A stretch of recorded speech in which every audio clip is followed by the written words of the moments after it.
You can make money online from home without any experience by selling on Amazon. And I, alongside Travis, have taught people just like you on how to make an extra $100,000 to $2 million a year from just doing this step-by-step method that I'm going to teach you in this video. This is a complete tutorial where I'm going to show you from A to Z exactly how I created this real Amazon FBA business in less than a week. And there are 3 common ways to sell on Amazon. The first is where you find products that are being sold at a discount, like this product that's being sold on Lowes.com for $99, but being sold on Amazon.com for $200. You would then buy this product from Lowes.com and send it into Amazon for that increased price. This is called retail arbitrage. The second way to sell on Amazon is called wholesale. You can go to sites like Wholesale Deals, where you can buy brand name products with a wholesale discount and then flip them on Amazon for the full retail price. Like this product right here that's being sold for $26 per unit, and the same product is being sold for almost $60 on Amazon. You could buy it, flip it, and then keep the profit. The third type of product that you can sell on Amazon is something like this bacon cooker that's doing almost $150,000 in sales per month. And you can find out how much any product on Amazon is doing through this little plugin called Helium 10. You can click on it, click on the X-ray tool, and you can see that this product is doing $150,000 in sales every single month, even though it's a new release. It came out less than 2 months ago with only 59 reviews and a 3.5 star average. And what's crazy is you can go to Alibaba.com and you can find this exact same product being sold for 99 cents a piece. So you can buy this product in bulk, put your own brand on it, and sell it on Amazon for a markup of $15. This is called private label, where you buy products in bulk, create your own brand, slap it on the product, and list it on Amazon. It gives you your own listing, so you're not competing with other sellers like you would be with retail arbitrage or wholesale. These are the 3 most common ways to sell products on Amazon. But there's actually a 4th way to sell on Amazon that I personally think is the best way to make money selling on Amazon right now in 2025. And I'm going to show you step by step how to do all 4 of these methods in this video. My name is Connor and I work right alongside Travis here, and I've helped do over $500,000 in sales in just the past year using this new way of selling on Amazon that I'll talk about later in this video. So smash that like button, because in this video I'm going to show you step by step how I actually created a legitimate Amazon business. And throughout this video, we're going to be launching this product right alongside you guys, coming up with showing you how we came up with the idea, how we got it manufactured to how we got it launched, and did it all in less than a week. So you can see exactly what it's like to create your own Amazon business. And warning, a lot of people think that selling on Amazon is dead, that you can't make money from Amazon FBA anymore, that the tariffs and the president have killed it off. And it's true, a lot of people are struggling to actually make money selling on Amazon. But that's because they're selling the wrong types of products. And actually, these new things that we talk about, like tariffs, have opened up the biggest opportunity on Amazon that we've seen in almost 7 years. There are 9 million sellers on Amazon. 4,000 new sellers are joining every single day, and 85% of those sellers are either doing wholesale or private label, which means those methods are super saturated, competitive, and there aren't really any good products left to sell. And even if you do find a winning product, it's only a matter of time before someone else comes along and tries to sell the exact same thing. That's why I recommend this 4th way of selling on Amazon, which is what I call creating a passion product. Jeremy is making over $30,000 a month selling his passion product. AJ just broke $40,000 a month. Juliana made $100,000 in last year selling her passion product. And Calvin made over $500,000 last year selling his product that he launched less than 2 years ago. This is the method that I use to create a product right here that I'll be showing you step by step in this video. And I want to be clear, you can make money with retail arbitrage, with wholesale, with private label. These are good ways to test out selling on Amazon, but they're not the best way to build a long-term passive income business, but I do think they can be good ways to test out selling on Amazon.com. I'll talk about the pros and cons of all these different ways of selling on Amazon later in this video, but first, it's important to know how selling on Amazon works. Amazon has over 300 million Prime customers going to their website every single day looking for products, and last year, people spent over $500 billion buying things off Amazon. But the most important thing you need to know is that 2/3 of all sales that happen on Amazon.com are from third-party sellers. That's people like you and me selling our products on Amazon. But the reason I think this is the best way to make money online right now is because of the Amazon FBA program. And there's two different ways you can sell products on Amazon. There's FBA and there's FBM. FBM stands for Fulfilled by Merchant. This is where you sell products on Amazon's website, and anytime a product gets a sale, you will pick, pack, and ship the product out to your customer yourself, which means that you need to spend a lot of time packaging up the product and you need to spend money on shipping out your product. However, if you take advantage of the FBA program, which stands for Fulfilled by Amazon, then all you have to do is get your manufacturer to send your products into the Amazon warehouse. And anytime you get a sale, Amazon will pick, pack, and ship the product out for you, meaning that you don't have to spend your time packaging up the product or going to the post office. Another benefit of using FBA is it makes your product Prime eligible, which means people that go to Amazon that are Prime customers can buy your product and receive it within 2 days, and sometimes even overnight, depending on the location. And Prime products get way more sales than non-Prime items, and this is because Prime customers want to buy Prime eligible products because they know they can get that free, fast shipping. Also, Amazon is more likely to recommend a Prime product at the top of the search results, and these products at the top of the search results tend to get way more sales. And that's why I call it passive income. Amazon already has 300 million Prime customers going to their website looking to buy products, and they're handling all the shipping for you, which means that once you get a winning product that's making sales, you can remove yourself from the business and you're going to keep on making money because these customers are going to keep going to Amazon and Amazon's going to keep handling all the fulfillment. And what's crazy about this is Amazon has spent over $100 billion on marketing to get these customers to trust Amazon, to go to Amazon, to buy things. And Amazon allows you to sell products on their website. Now let's talk about the pros and the cons of the different ways to sell on Amazon. Retail arbitrage is the easiest way to start selling on Amazon, and it doesn't necessarily take a lot of money. So it's a great way to try out selling on Amazon. But in the long run, it's actually a lot of work because you need to constantly be hunting for new products to sell. Another con is you don't own the products that you sell, which means that other people can sell the exact same products on the exact same listing as you. The same is true for wholesale. You don't own the product, which means other people can sell that product. Plus, since you don't own the product, you don't own the brand.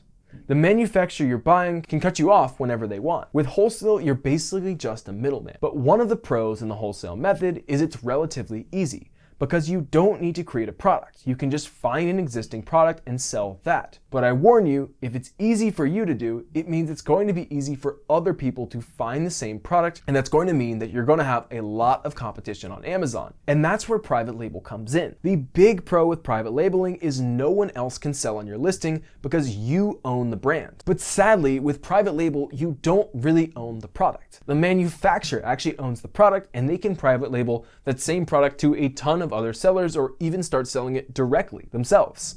So even though there won't be any competition on your Amazon listing, there could still be a ton of people selling the exact same product as you, just with different branding. And that's why I recommend creating a passion product, which is similar to private label, but the main difference is that you don't just take an existing product and slap your brand on it. You actually improve the product and make something entirely unique. There are two main ways to create a passion product. You can take an existing product and improve it, like Brent did with Sear Pro, his multifunction blowtorch that's making him over $1 million a year.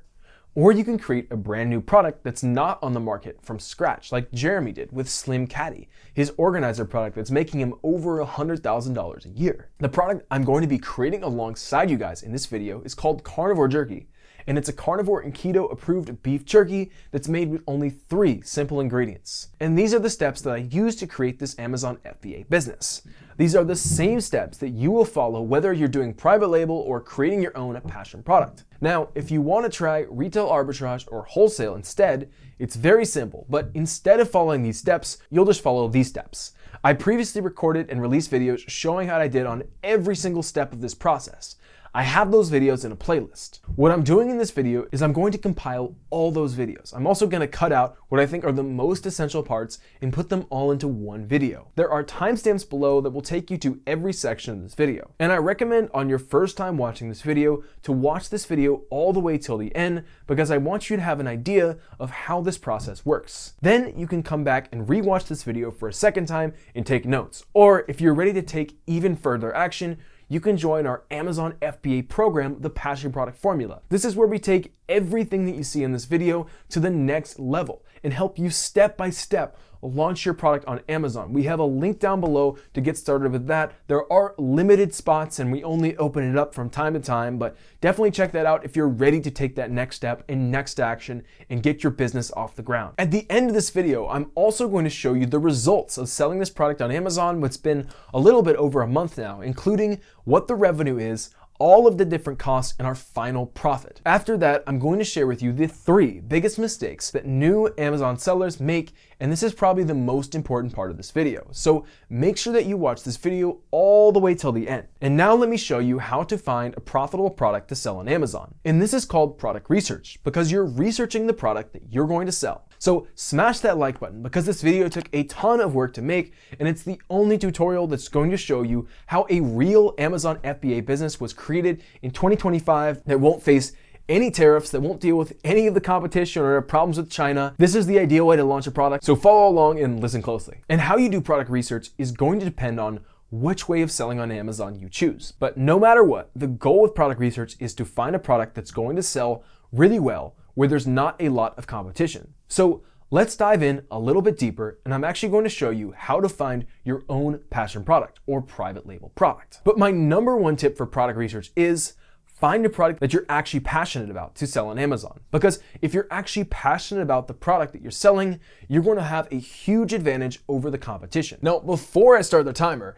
and show you this free product research method, make sure to smash the like button, because we could charge $100 for this product research technique, but I'm going to show it to you completely for free. So let's start that timer. And the first step to finding your Amazon FBA product is to go to Amazon.com. And Amazon actually tells you exactly what products you should be selling on Amazon. It tells you what the best selling products are. And we can go to the best selling list right here to find out exactly what's selling well on Amazon. And this will show us the best selling products in every single category. And I'll show you how to use that in just a second. But let's pause the timer so I can show you this hack on how to find the hottest new products on Amazon.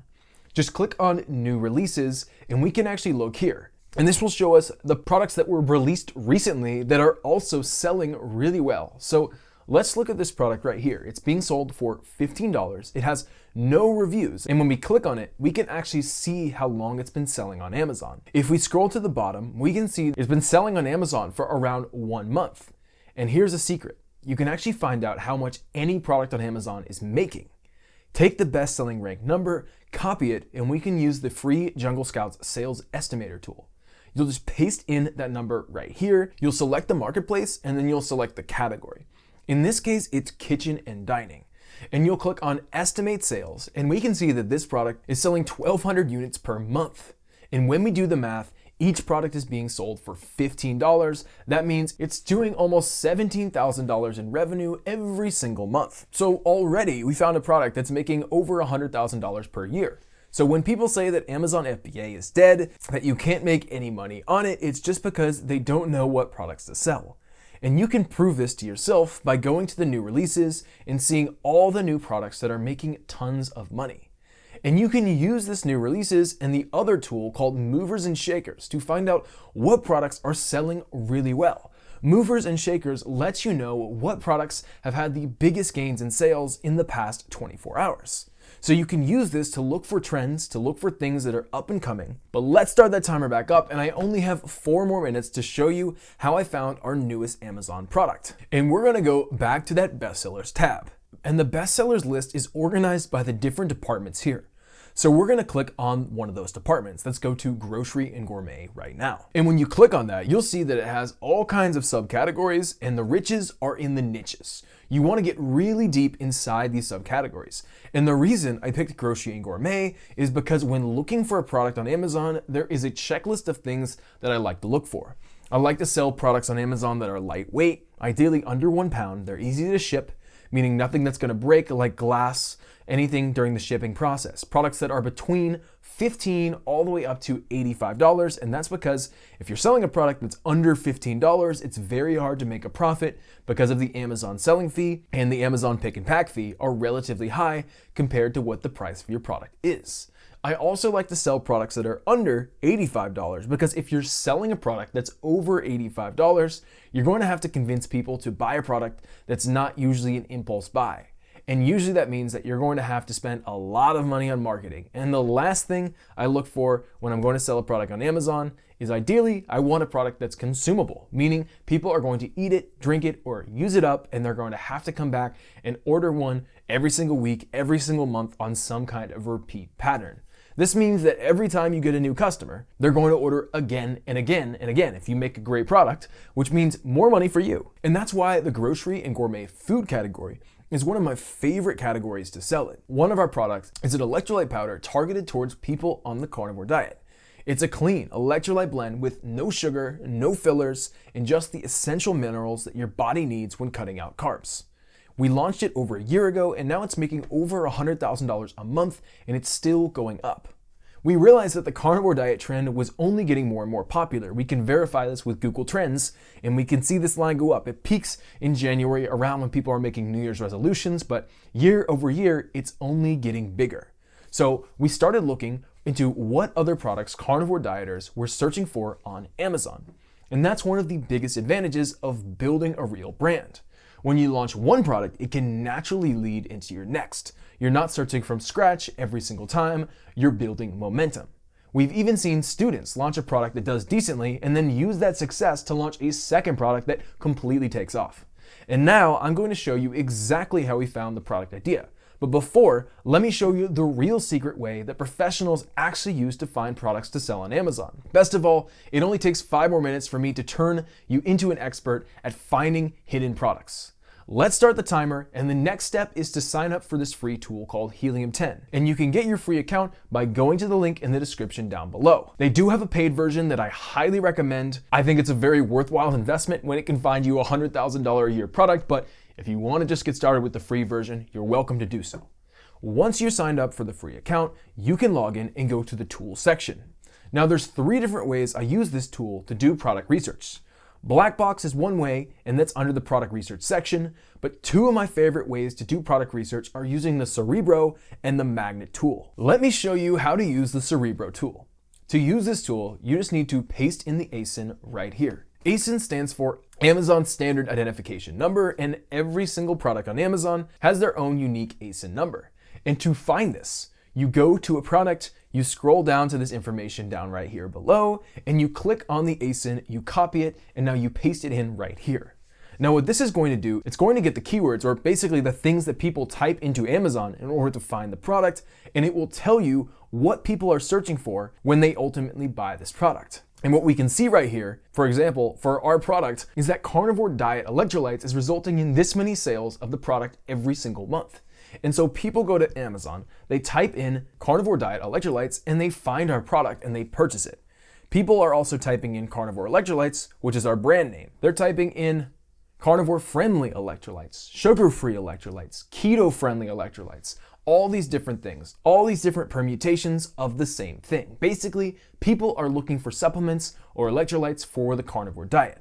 So this is what's letting us know that people are buying this product specifically because they're typing in carnivore electrolytes. And so what we can do again is we can make a better product than this. And so what I recommend doing is every time you go to Amazon and you're interested in purchasing a product, come to this tool, paste in the ASIN number, and see what people are searching in order to purchase that product. And then think to yourself, how could I make a better product that would better fit in that search result so that when people search for this phrase that's right there, they'd be more likely to buy my product than this competitor product.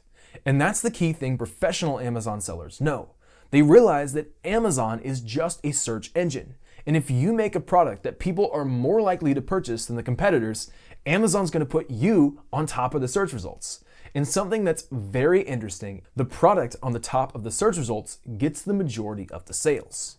So you want to be the first place product. Now, the second way to do product research is this tool called the Magnet Keyword Research Tool.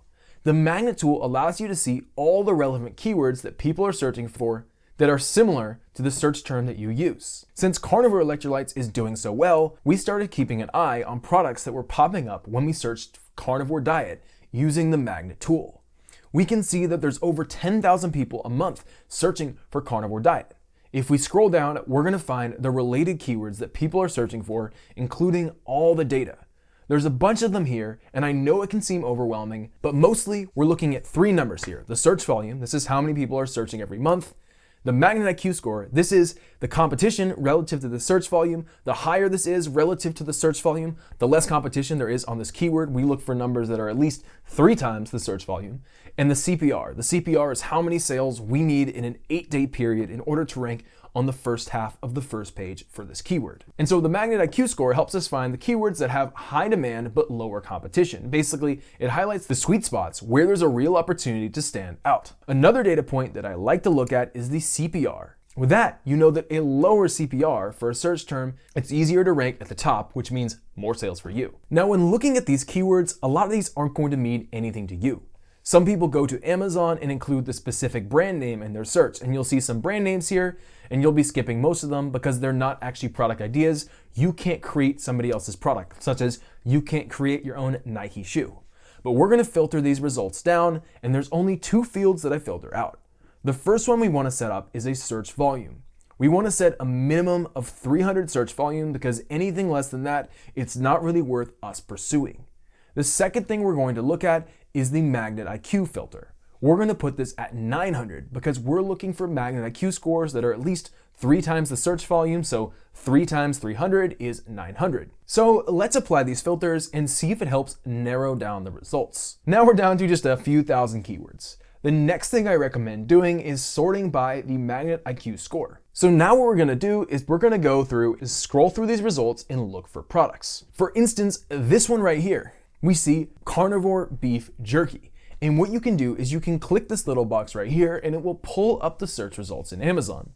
And when I look at the results here, none of these products are obviously beef jerky for the carnivore diet. So what I would do is I would make my own product that obviously has the words carnivore beef jerky in big letters and make sure that my phrase shows up in my title. And I don't see this phrase in any of these titles right here, which means it's a really good opportunity. Now, if you have absolutely no idea of what product you might want to sell, the Amazon Black Box tool is a great option for you because all you have to do is put in some different information here. And this tool will show you all of the related products that are being sold on Amazon that fit your criteria.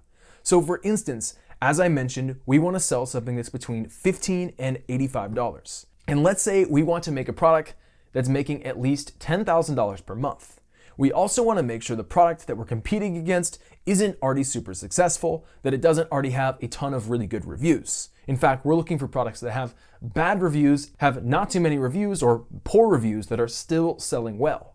And we can go over to the review count. We can say we want these products to have 4 stars or less in the reviews as well. Now we're going to go and select a category. Let's just go with grocery and gourmet again. Even though, as I mentioned, there's a lot of other categories that you can sell in, we're going to go down here and we're going to click search. And we can see all these different products from Amazon that even though they have less than 100 reviews, that they have a less than 4-star average review, they're making at least $10,000 a month in revenue. This means that if we launch a product and has a listing that looks better, that you can start to go in and outrank these other products. We'll then use this for inspiration and try to figure out how we can make a better product. Right now, I know that the carnivore diet is one of those trends that's really popping off right now. So at this point, what I would personally do is go back to that magnet tool, type in carnivore diet right here, and apply all those different filters that we talked about. And then click apply filters and go through all the different results and look for opportunities. Look for things that people are searching for on Amazon. And then when you click on the search results on Amazon, there's nothing that really stands out that connects with that search result or someone searching for that item. When I went over to the results here, the one that really stood out to me is beef jerky. I see carnivore diet beef jerky, I see carnivore jerky, I see carnivore beef jerky, grass-fed carnivore jerky, and even other things like carnivore snacks. And all of these looked like pretty great keywords. And when we searched these search terms on Amazon, some beef jerky products were being sold. Some were selling jerkies, some were selling it that kind of had some sort of carnivore elements to them, but nothing that was specifically for the carnivore diet. And that's when we saw the opportunity. When I look here, this is super competitive. I would absolutely avoid this keyword because it's not real opportunity. Look at the magnet score versus the search volume, and then look at the search results. There's plenty of products that address this keyword that someone might be searching. But I guarantee you, if you go through all thousands of these filtered keywords, there'll be something on there that people are searching for on Amazon that when you look at the search volume, the magnet IQ, the CPR, and the search results themselves, there's not any products that are directly related to the search. So use these methods to figure out how you can create a product, and this Helium 10 tool is extremely powerful. Again, you can click the link down below to sign up for the free version, but some of the best features of this tool that I showed you here, you do need to upgrade for the paid version, and I do have the hookup. There's a coupon code down below that gets you the best discount available on the web and unlocks all the features. Plus, this product has a 7-day money-back guarantee, so you can always use it, and within that first 7 days, if you don't find a winning product, feel free to email them and they'll give you 100% of your money back. That's a quick version of how you do product research, but if you want the real secrets that I use to find my own passion products, we do have a program called the Passion Product Formula. I'll put a link for it down below. This is an in-depth program where I go in even more detail than I can get into in this video right here about every single step of the process of creating your own Amazon FBA business. But after you've found a product, I recommend that you go and you find a manufacturer for your product. There's 3 common ways that people use to find a manufacturer for a product when they're going to sell on Amazon. The first is that they go to a website like Alibaba.com. And with Alibaba.com, there's hundreds of thousands of manufacturers and suppliers, and if you're looking to find a manufacturer overseas, this is the best website to do it. Although now, with major tariffs put onto China, this might not be the best way. But I'm going to show you step by step how you can actually find your own supplier or manufacturer the best way in 2025. The most common way to find a manufacturer is to go to google.com and just type in whatever you're looking to find a manufacturer for, space manufacturer. And you can see that there's hundreds of different companies here that will manufacture a product for you. I'll show you how to go through this, how you can find a good manufacturer, and how to make sure you're getting the best price later in this video. But the third most common way that people use to find a manufacturer is to use thomasnet.com. And if you're looking to get a product manufactured in the United States, this is a huge directory of tens, if not hundreds of thousands of different manufacturers right here in the United States that can make your product for you. I'll also show you how to use this later in this video. Now, let me show you how we found our manufacturer and how you can find your own manufacturer for a product you're going to sell on Amazon. Alibaba.com is the #1 place I'd recommend if you're creating a product to sell online. However, you want to be especially careful right now to see if you're working with a Chinese manufacturer or in another country overseas. But there's a lot of advantages to manufacturing overseas, including low labor costs, and the #1 directory for Chinese manufacturers and overseas manufacturers in general is Alibaba. All you have to do is click on manufacturers and then type in the type of product that you're looking to make. So we're going to type in carnivore jerky, and you can see that there are hundreds of different manufacturers that can make the exact product we're looking to make. Now, just to be clear, if you're making a consumable product, I don't recommend making it overseas. So we did not use Alibaba.com for this product. There's actually also a whole host of other websites that are for manufacturing in specific countries like India, Pakistan, and Vietnam so that you can avoid the massive tariffs that are put on China right now. I go over all these sites and options inside of our Amazon FBA program, the Passion Product Formula.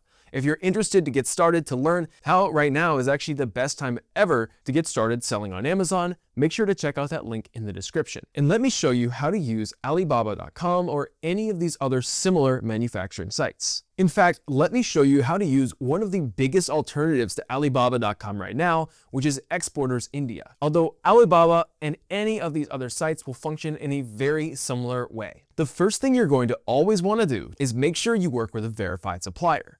And to do that, you can click right here.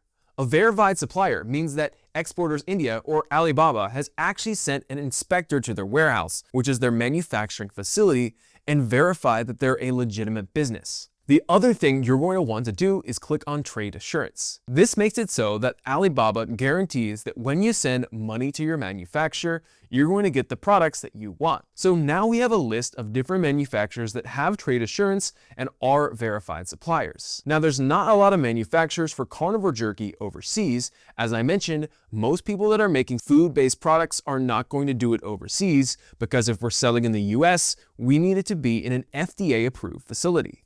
So instead, let's just use an example like flashcards. For instance, let's use AJ's product as an example, and it's called Cocktail Cards. And in his first year, he did over $500,000 in sales, and he found his manufacturer using Alibaba.com. You can see here there are tons of different companies. So as I mentioned, the first thing I'm going to do is click on Trade Assurance, as well as click on Verified Supplier.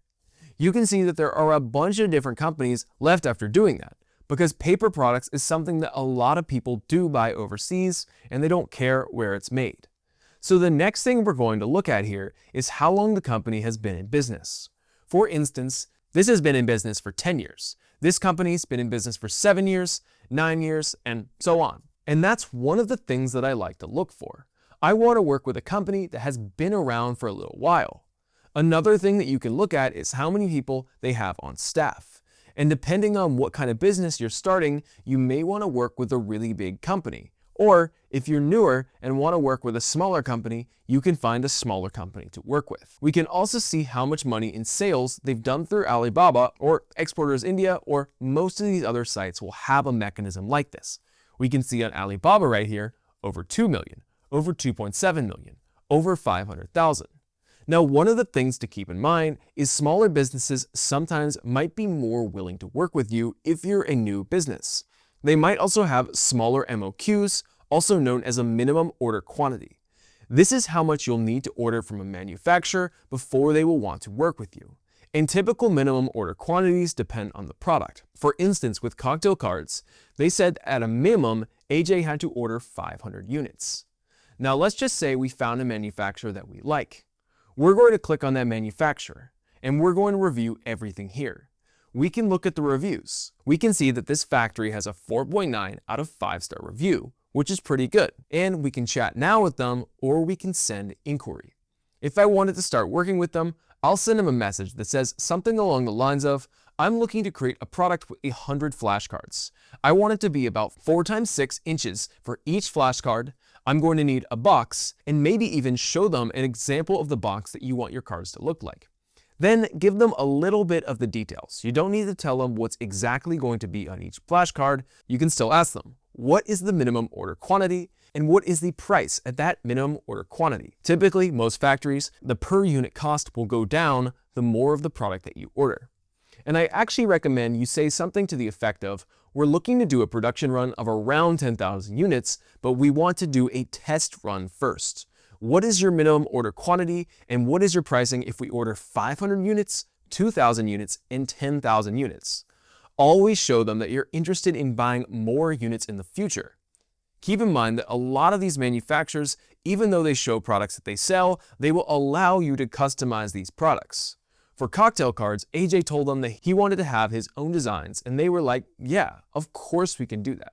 So what I recommend you do is go through and contact as many manufacturers as possible. You can also do an RFQ, and this is a request for quotation. And this is where you can fill in what your sourcing requirements are. You would say something like 100 flashcards, 6x10, 4x6, what the box dimensions would be, everything like that. And then click Get Quotes Now, and all the manufacturers will send messages to you. I recommend doing both the RFQ and going through this list and contacting as many manufacturers individually as possible. Then you can create a spreadsheet and put all the different manufacturers' names, as well as what their minimum order quantity is, what their pricing is at their 500 tier, the 2,000 tier, and the 10,000 tier, or whatever numbers that you're interested in getting. Before you actually commit to working with a manufacturer, you can look through this list and see who is the person that you most want to work with. We do have a spreadsheet template that you can use, as well as a complete checklist that includes everything that you can do to make sure that your manufacturer is ready before you commit to them. And all of that inside of our Amazon FBA program, the Passion Product Formula. Again, there's a link down below if you're interested in joining that and serious about getting started. Some of the things that are in this checklist are some things that you should be thinking about when you're looking to work with a manufacturer. Is you should ask them, what's their lead time? The lead time is how long it's going to take them from when you place the order until when you actually receive the order. Another thing that you want to look for when looking for your manufacturer is, do you enjoy the conversations with them? Do you have a good relationship? Because if they're taking a long time to respond right now, that's not going to get any better once you send them your money. The response time should be the shortest before you ever pay them any money, because as soon as you put in a deposit, they have your money and don't have as much incentives to win you over. It's the same thing with dating. If someone's acting crazy on the first, second, or third date, then you might want to avoid them because they're probably only going to get crazier. There are a bunch of other things on the checklist as well, like willingness to sign an NNN. And an NNN stands for non-compete, non-disclosure, and non-circumvent. This is a way for you to protect the privacy of your product, to make sure that they won't copy your product. And this is something to be aware of. Sometimes these Chinese or other overseas manufacturers will copy your product. That's one of the other reasons why we never went with Alibaba.com for creating a product even before the recent tariffs. The next most common way that most people work with manufacturers is using Google. And look at it. I typed in grass-fed beef jerky sourcer. And for those that don't know, carnivore jerky is specifically going to be a beef jerky targeted towards people that are on the carnivore diet. And when I typed in grass-fed beef jerky supplier, we see a ton of different options here. You can also use words like manufacturer, private label, or white label. Something to keep in mind is that when you're first working with a manufacturer, if you can find someone in the same city as you, even if they're a little bit more expensive, it's going to make your life so much easier. Now keep in mind that these first couple listings are sponsored, meaning people are paying for them. So we're going to want to look at some other ones. Let's just look at the first one here. And what I would recommend doing is giving them a call and actually having a conversation. And here's a huge tip. When you are looking for a manufacturer, especially in the United States, sure, feel free to send emails, but the best way to develop a relationship is to actually get on the phone. A lot of these manufacturers are old school. They don't use email. They don't even have websites, or if they do have websites, they're really old school. And we'll talk about how to find these old school manufacturing companies that are going to be even a little bit cheaper in just a second. That's thomasnet.com, one of the ways that I recommend doing it. But let's look at a couple more of these websites. You can put your information on the website, but I don't recommend sending out emails and sitting there twiddling your thumbs waiting. So I recommend getting them on the phone, telling them your story, telling them your idea, tell them how excited you are for this business, and let them buy in. Let them be as excited as well. And the biggest and one of the best ways that I now find manufacturers is through the Passion Product Formula Network. Now, I understand you might not be in a network. You might not know people that have started a bunch of Amazon businesses. But if you join the Amazon FBA program, the Passion Product Formula, linked down below, there's a huge list of a bunch of manufacturers that Travis and I have personally worked with, as well as our students who have added manufacturers and vendors that they've personally worked with to this list and their experiences. And when you join the Amazon FBA program, there's a Facebook group where you can go in and ask questions. You can ask people, hey, has anyone found a manufacturer for this kind of product? And everyone is so nice in the group. Everyone is willing to help you because they know that if they help you, you're more likely to help them in the future. In fact, a lot of people will join the program just to promote their product in the Facebook group. And what ends up happening when you go to launch your product on Amazon, all the people that are part of this group are going to buy your product. They're going to leave 5-star reviews. Obviously, they're hoping that you will do the same for them. But when you're a part of this program and you're a part of this family, your first couple sales are going to come from us because we understand how important it is. So before I show you how to use thomasnet.com, keep in mind that one of the best ways if you're getting stuck trying to find a manufacturer is joining the Passion Product Formula program. It will help you find a manufacturer. So the true answer on how I found a manufacturer was through thomasnet.com. It works very similar to Alibaba.com, where you type in what you're looking for. If we go here and we type in grass-fed beef jerky and we click search, we can see a ton of different categories come up. So what we're going to do is go ahead and click on the manufacturer and read a little bit more about them. We're going to look at the business details. You can even look up here to see their certifications. We can get some more information, and if we like what we see, we can either call the supplier or visit the website. ThomasNet now does have a messaging feature built in, but I've never personally used this before and always recommend just reaching out directly, getting them on the phone. That's the best way possible. We contacted a lot of US manufacturers, and because it is a consumable product, we really wanted to get it made in the United States. We also needed it to be things that the carnivore diet folks like, such as the beef being grass-fed, even grass-finished if possible, and the recipe for the jerky being sugar-free. But I understand that sometimes it's a little bit harder to find a manufacturer. And I wanted to share with you the 4 different tips I have that if you're struggling to find a manufacturer that you can use to find your own manufacturer.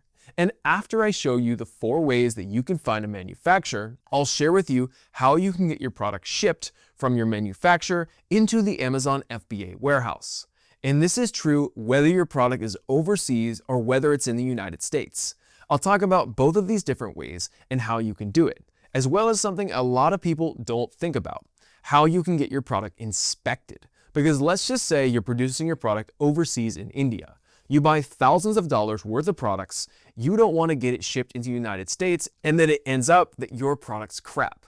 You can hire an inspector for around $100 and they'll go to the factory and make sure that you have a quality product before it gets shipped out. And if not, your manufacturer will have to fix it.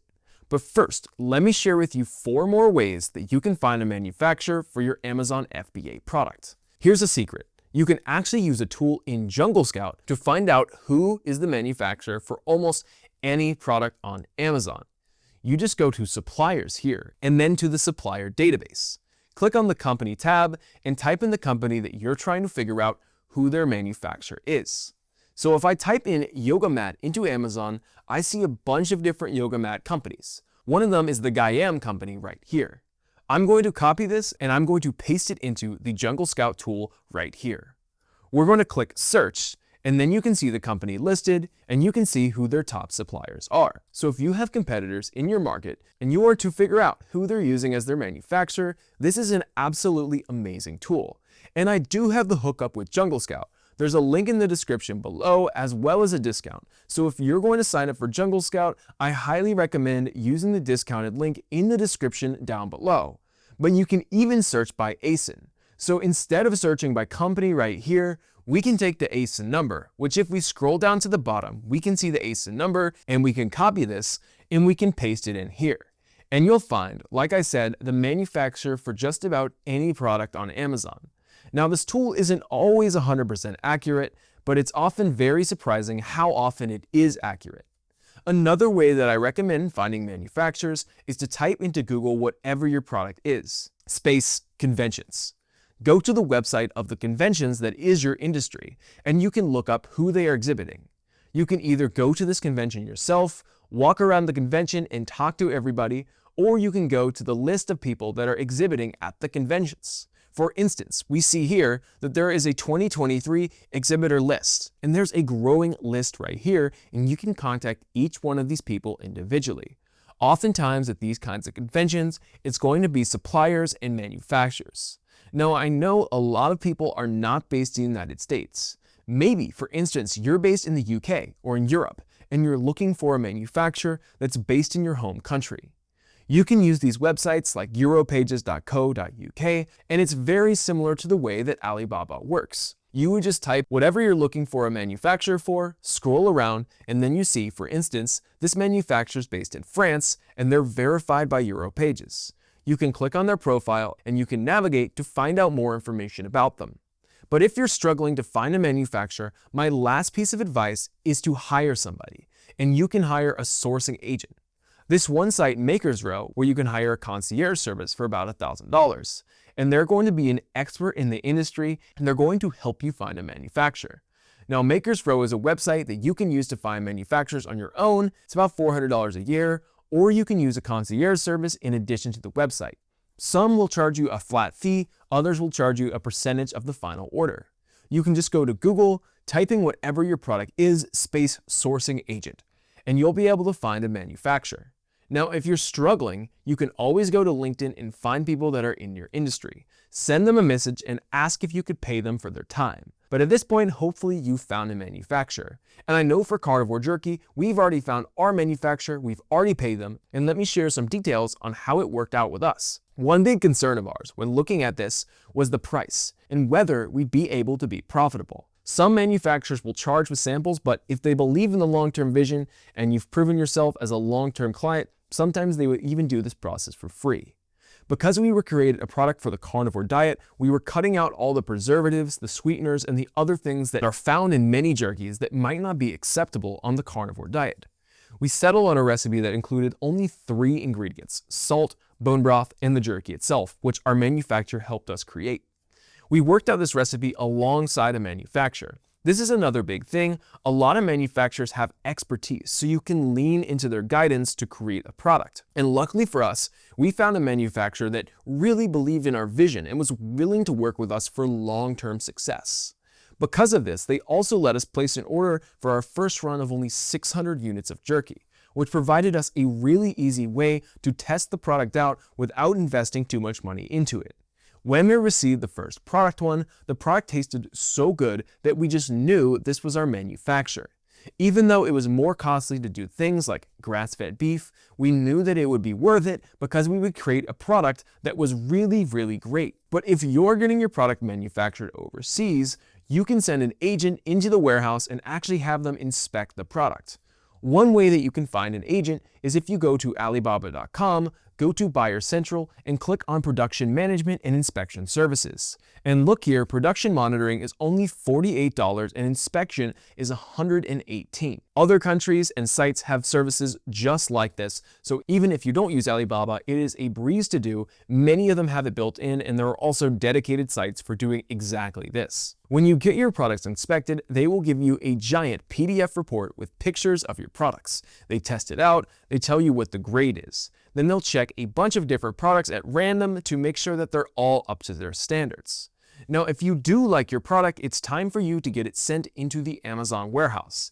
And again, if you're getting your product from overseas, Alibaba has logistics services. It's very simple to use. A lot of times, your manufacturer will also have logistics services, but you just have to go here and you have the origin of China, and your manufacturer will give you the specific address. And then the destination, and then you can get this through Amazon if you're getting it sent directly to Amazon, or by going through the shipping wizard on the Amazon seller website. This is the process that only Amazon can guide you through the shipping wizard, so that's how you set up a shipment with Amazon, which we'll talk about in a later video. Or you could have it sent to the office or your warehouse or even your house if you want. Then you can decide whether or not you want to do air shipping or sea shipping, with a third option for smaller shipments being DHL. Now keep in mind, air shipping is going to be faster, but it's also going to be more expensive. Sea shipping is going to take longer, sometimes between like 4 to 6 weeks, but it's also going to be a lot cheaper. Air shipping typically only takes a few days. DHL is even faster and more expensive, maybe a week at most. Now, if your product's being manufactured in the United States, you can go to freightquote.com. There's a bunch of other websites that are similar, and all you have to do is put in your requested loading date to when you want this trucking service to pick up your product. You can put in the origin. I'm just going to put in one zip code here, and you can put in the destination. I'll just put another one in here and click Start Your Quote. You can choose between a couple of different services. Now, if you're new to this, you're probably going to choose LTL. LTL stands for less than truckload. Oftentimes your manufacturer will pack the products onto pallets, and a pallet takes less than a full truckload, so you would click LTL. Now, on the other hand, if it's just a small box, you can click on small parcel. But if you're going to do small parcel, and we actually did this for Rocket Tea, we just had about 6 boxes and we sent those using UPS. You can use UPS or FedEx. Now, if you're sending it into the Amazon warehouse, you're going to want to use UPS, and you're going to want to do this through the Amazon website. And I'll show you how to do that in a future video, but it's very simple. On the other hand, if you're looking to send in a full truckload, you can click this option. But anyways, let's just click on LTL and you can get an idea. And let's go standard LTL. Click next, next, and next. And they even have a system for Amazon Warehouse if you're going to be sending a product into the Amazon warehouse. From here, you can fill out some more information and they're going to give you a list of quotes. And that's really it. Once you click submit, the trucking company will go to your manufacturer, pick it up, and drop it off at the Amazon warehouse. I know when I first did this, I was really stressed out because I didn't know if my manufacturer was going to know what to do. I didn't know if the Amazon FBA warehouse was going to know how to handle this. But that is what all these companies do all day long. It's very simple, very straightforward. And that's how simple it is to get your product manufactured and shipped into the Amazon warehouse. Now, I do have a free checklist that I recommend you go through when working with manufacturers. I'll put the link for it down below in the free Amazon FBA course. However, we go into way more detail in our Amazon FBA program, the Passion Product Formula.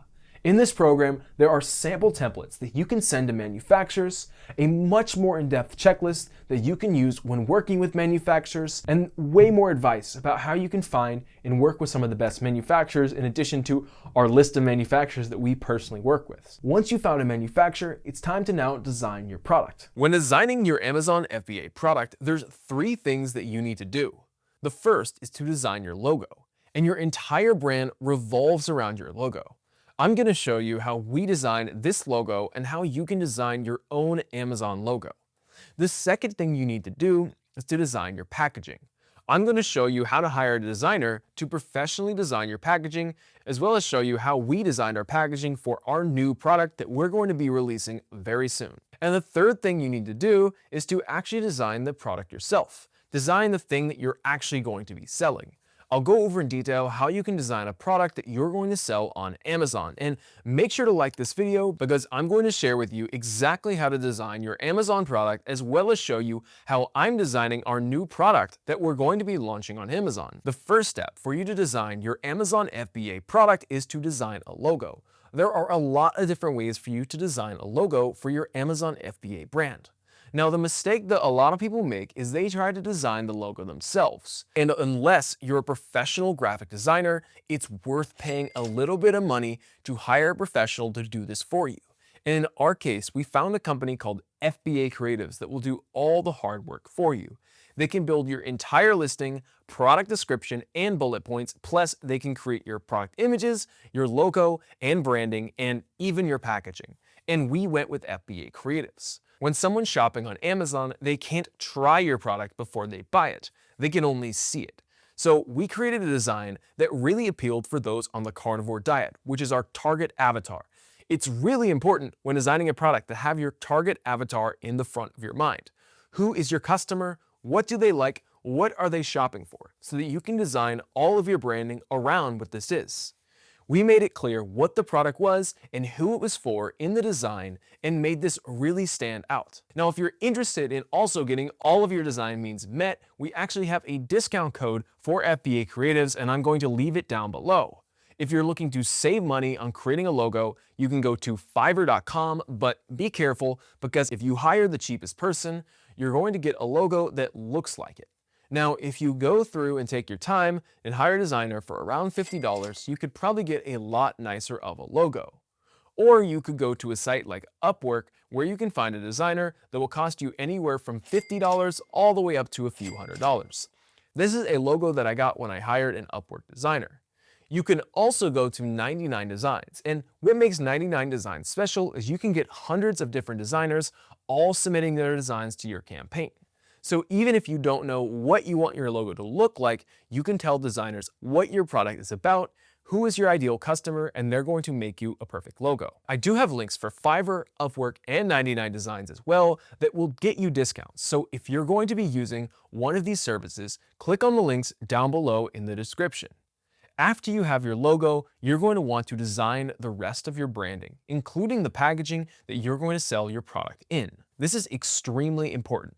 You want to make sure that your packaging looks amazing, because when people go to Amazon and they go to buy your product, they're going to see an image of what your packaging is going to look like. And this is what's going to determine whether or not they click on your product and ultimately purchase your product.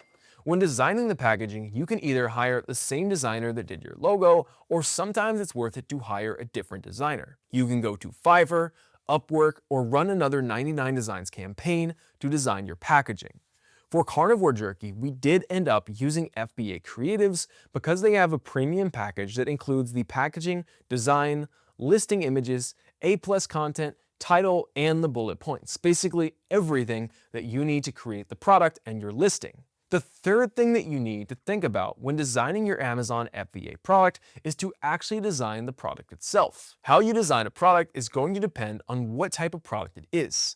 But when designing your product, oftentimes the best way to actually design it is to contact the manufacturer that you want to work with and see if they can help you to design it. We decided to put our product, which is a carnivore jerky, into a premium matte stand-up pouch with a resealable Ziploc to keep the jerky fresh and flavorful and allow people to easily reseal the container. From there, I just gave the measurements to FBA creatives and they took care of the rest. But of course, I gave my ideas on how I want the product to look like. Alternatively, you can always hire an expert using Upwork or Fiverr. And so whatever type of product that you're looking to create, there's someone online who can help you. Even if you're looking to create something that's a little bit more technical, you can always hire someone to use AutoCAD and some kind of 3D vision design software to create the product for you. This is another really important thing. If you're designing the packaging, make it look amazing and premium. When selling on Amazon, we love selling premium passion products. It's so much better to compete on premiumness than price. And as we mentioned earlier, people shopping on Amazon cannot try your product first, they can only see it. Whether your product appears premium or not depends on the packaging and the packaging design. So if you make your product packaging premium and you make your listing image look great, then your product will be perceived as a premium offering. I was doing product research and did a video online about how I did the product research to find this product. I'll link it up here. But the basics is Amazon is a search engine. People go to Amazon and they type in the things that they want to buy, and you want your product to show up in the search results when they type it in. So for instance, I was using Helium-10 to find out that a lot of people were searching for carnivore snacks, carnivore jerky, and carnivore diet related things. And I know that when people search for carnivore snacks, they're going to get a list of all the other products on Amazon.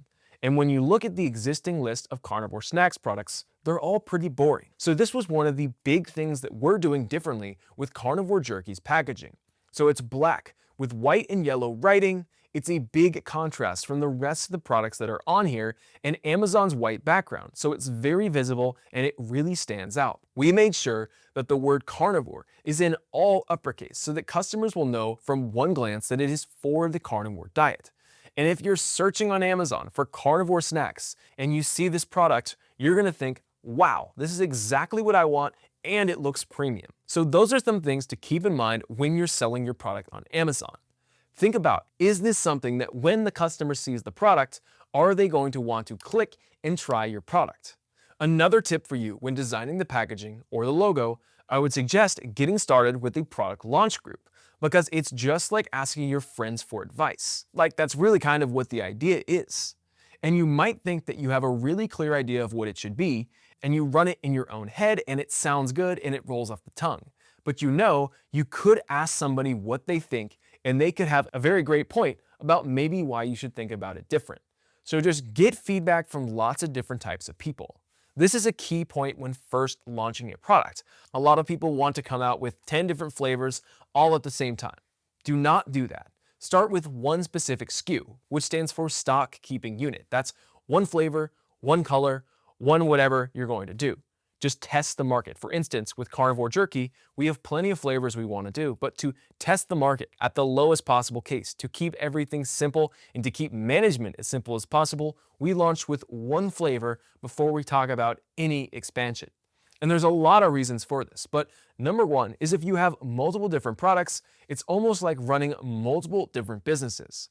Because one might go out of stock and you have to order more of that one, and the next day the next one goes out of stock. And a lot of times manufacturing companies will make it so that you have to order 10 pounds of your product or whatever the minimum order quantity is. Now you have to order 10 pounds of every single flavor, so your startup costs are going to go up by a lot. That's what we did for carnivore jerky. We only had one flavor at first, and it's the original flavor with bone broth and sea salt. While we plan to expand to new flavors in the future, we wanted to keep it simple for the initial launch and focus on getting the first product right. Again, as a reminder, one of the most important parts of creating your brand is getting lots of feedback to get people to look at your logo and look at your branding. And if you're looking to get feedback on your logo and branding, part of the Passion Product Formula is we do have a private community group, and that's just for people that have joined the program. And what a lot of students will do is they'll post their logo, they'll post their branding, and they'll get feedback from everyone that's in the program. So if you're looking for a little extra help with your branding, your logo, or any feedback in relation to your entire journey and support along the way, especially once you launch, I recommend again joining the program. Now let's talk about how to set up your Amazon FBA business legally. When setting up your Amazon FBA business legally, there's going to be 5 steps that you're going to need to do. The first step is to start a business entity. This could be an LLC, a DBA, or a corporation. And I'll explain what these 3 are and which one you should choose and how to get them later in this video. The second step is to get your EIN number. EIN stands for Employer Identification Number, and this is free to get. I'm going to show you how to do this later in this video. The third step is to get a seller's permit. Depending on what state you live in, you may or may not need to do this step, but it is also free to do. Step 4 is to get a business bank account. Step 5 is to get a business credit card. And step 6, which is optional for some people, is to get an insurance plan. Warning, these steps are easy to do, but make sure to stay until the end of this video because if you miss out on one of these steps, the IRS could come knocking at your door and ask you for the proper paperwork, or even worse, you could end up in a massive lawsuit. And make sure to like this video because I'm going to explain how you can start your Amazon business. I'm going to be using carnivore jerky as an example, my product that I've been launching alongside you guys and documenting the whole process in this playlist right here. Now let me explain to you how to set up your Amazon business from a legal standpoint. The first step is to set up a business entity. There are 3 different types of business entities that I recommend you use, either an LLC, a DBA, or an S Corp. There are other types of business entities out there, but for 99% of the people watching this video, an LLC, a DBA, or an LLC with an S Corp structure are going to be the right option for you. A DBA stands for Doing Business As and is the most affordable way to start your business entity. It allows you to get the paperwork needed to open a business bank account under whatever business name you want to use. The con with a DBA is it doesn't provide any type of legal protection. On the other hand, an LLC, which stands for Limited Liability Company, basically gives you a lot more protection. Basically, if someone ever tried to sue your business, it separates you from the business. If your business is a DBA and someone sues your business, they can actually come after your own personal assets. The con with a limited liability company is that it costs more money to open, and it can range anywhere from $100 all the way up to $800 depending on what state you live in. And for carnivore jerky, we actually went with an LLC because this is a product that people are going to consume. There's always a chance that someone has a negative reaction, and we wanted to make sure there was legal protection between the company and ourselves. We registered the LLC under the name Peak Primal. It cost around $250 for me to submit my LLC through LegalZoom. Then I had to pay the state of California another $800. In fact, in California, every single year, you have to pay $800 just to have an LLC, whether or not your company makes any money. So you might want to reconsider before choosing California as your state of registry. Another type of business that you can create is what's called an S Corp, or a small business corporation. This has some small tax benefits, but there are other requirements which makes doing it under a different structure quite a pain. I recommend that most people choosing to elect an S Corp structure under their LLC, which can have some slight benefits over the other type of LLC structures, especially on the tax end. But when you fill out that paperwork, you can choose to be taxed as an S Corp. This gives you all the benefits of an LLC plus the tax benefits of an S Corp. However, if you're not worried about being sued and you don't think you're going to make that much money with your business and you just want to be able to do it in a very affordable fashion, a DBA is fine for new entrepreneurs. Step 2 is to get your EIN number, which is basically like a social security number for your business. When you file taxes and do your other business-related things, you're going to need this number. It's free to get, and you're going to go here to this website right here, and I'll put a link to it in the description down below. Follow the step-by-step process. Again, it's completely free. Step 3 is to get a seller's permit, which is also free to do. You're just going to go into Google, type in whatever state your business is located in, followed by seller's permit. Now you'll see a lot of people want to charge you money to help you with the seller's permit. Do not pay for this. The same thing is true if you file your business with LegalZoom or other services. They're going to try to upcharge you and make you pay for a seller's permit. Do not pay for this. It's free and it's easy to get. You can see right here that the first result on Google says obtaining a seller's permit. Click on that link and you're going to go through and you can apply for your seller's permit. You need a seller's permit for a few different reasons. First off, it allows you to pay state sales tax. For any product that I sell in California, I need to collect and pay California that state tax. The second thing a seller's permit allows you to do is it allows you to buy certain items and not have to pay tax on that. Specifically, if you're buying products that you're going to then resell, your state is not going to have you pay taxes on anything you're purchasing that you're planning on reselling. Step 4 is to get a bank account. For the bank account, I just went into my bank branch, I brought in my LLC paperwork, I brought in my EIN number, and I talked with them about what the best options were for opening a business bank account and which credit card specifically I'd be able to open that day. Setting up a business bank account is very easy. You just need to bring in the paperwork to the bank. If you have a DBA, you can bring in that paperwork. If you have an LLC, you'll bring in that paperwork, plus, as I mentioned, your EIN number as well. I recommend going with US Bank. They have a free business bank account, and they'll even have a bonus if you deposit enough money. I'll have a link in the description, so do some research and see what the best bank is for you.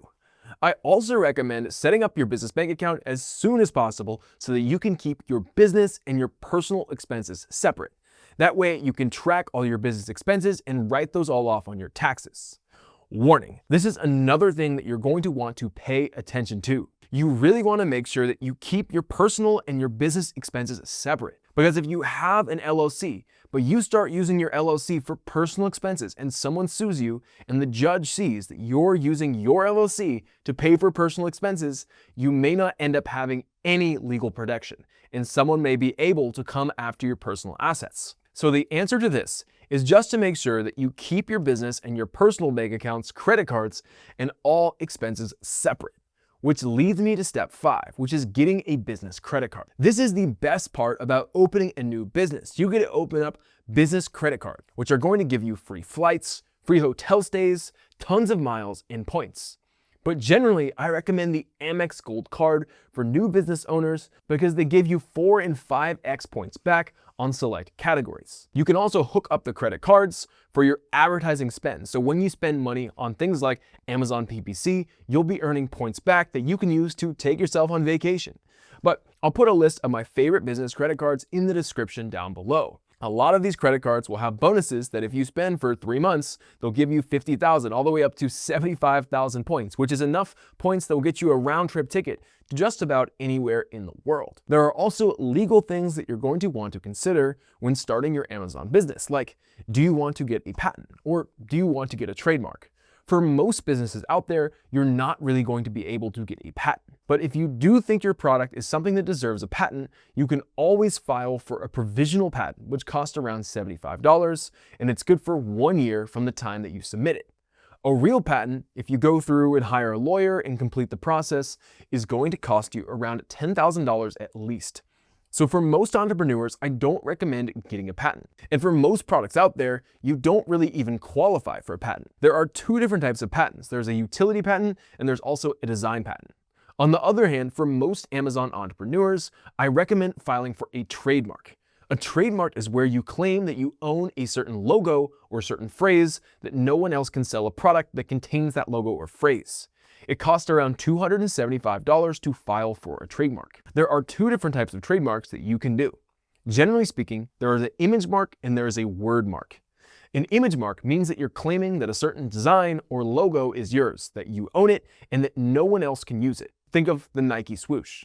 On the other hand, a word mark is claiming that a certain word, no matter what the font, no matter how it looks, that people cannot use that phrase. For instance, Coca-Cola would be a word mark. It doesn't matter how it appears. If someone puts Coca-Cola on their products, it's against the law.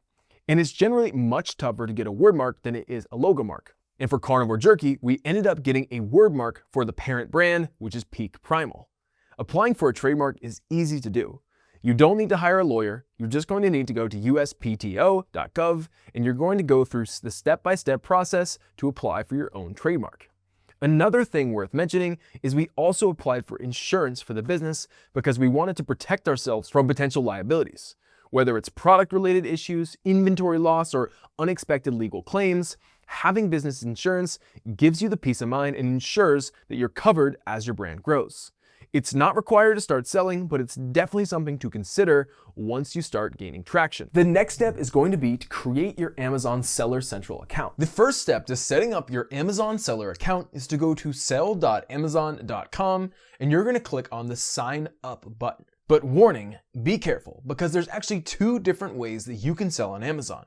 You can sell with the professional plan. That's going to cost you $39.99 a month, or you can sign up with the individual seller account, which is free to sign up for. To get there, you'll have to scroll all the way down to the bottom of the page and click on this button that says sign up to become an individual seller. They kind of hide this feature, and it's a good hack to save a lot of money, especially if you're just starting out selling on Amazon. The truth is, you can always upgrade your account from the individual seller to the professional account later on. But the problem with the individual seller account is you have to pay an extra 99 cents for every product that you sell on Amazon. So if you plan on selling 40 or more items, I recommend going with the professional plan up here. Plus, the professional plan comes with a lot of other features that we're going to talk about later in this video. I actually chose the professional selling account for our brand new product, Carnivore Jerky. I'm documenting the entire thing right here on this YouTube channel, and right now I'm going to prove how easy it is to sign up for an Amazon account using this brand, Carnivore Jerky, as a case study. I recommend most of my students to sign up for the professional plan when they are creating their Amazon seller account. The good thing is Amazon is only going to charge you for the first month that you sign up, and they're not going to charge you again until you actually start selling your products on Amazon. You want to make sure that you sign up for your Amazon seller account a few months before you actually plan to start selling on Amazon, because sometimes there's delays in getting your account approved. You want to make sure that when you're ready to start selling, your account is fully approved.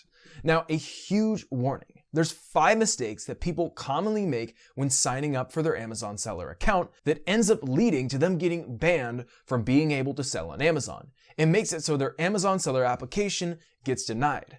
I'll be sharing all 5 of these common mistakes here in this video. The first mistake that people make is when they click on the sign up button as they create a new Amazon account even though they had an old Amazon seller account. Amazon will see this and will say, oh, wait a minute, are you trying to create a second seller account? And this is not always allowed, although Amazon has loosened up a lot on this since we first started selling over 5 years ago. There are situations where it is okay to have more than one seller account, but I always recommend that if you already have a seller account, to contact Amazon from that seller account and ask for permission to start a new seller account. If you already have a professional account or a personal account with Amazon, you can log in. Or if you're creating a new account because you want to keep your personal and your business account separate, you can click on the Create Your Amazon Account button. You're then going to put in your name. You're also going to put in your business email. And this is the second mistake that people make. I recommend that when signing up for your Amazon account to use a real business email at your domain name. I would personally avoid using a Yahoo or a Gmail. For Carnivore Jerky, we used a business email to sign up, and our account eventually did get approved. But if you have a real business email set up, I would go ahead and use that. After that, you're going to put in a secure password and you're going to click Next.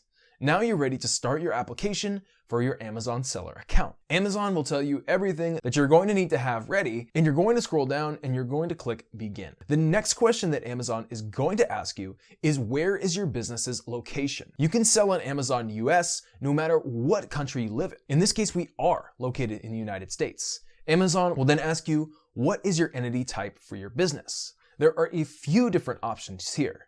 The most common answer to this question is either privately owned business or none, I'm an individual seller. So if you have an LLC, a DBA, or an S Corp, you're going to click privately owned business. On the other hand, if you're just an individual seller using your social security number, you're going to click on None, I'm an individual seller. And if you are located outside of the United States and you're looking to sell inside the United States, I would recommend opening up an LLC using a website like doula.com or LegalZoom, both of which I'll have links in the description for you.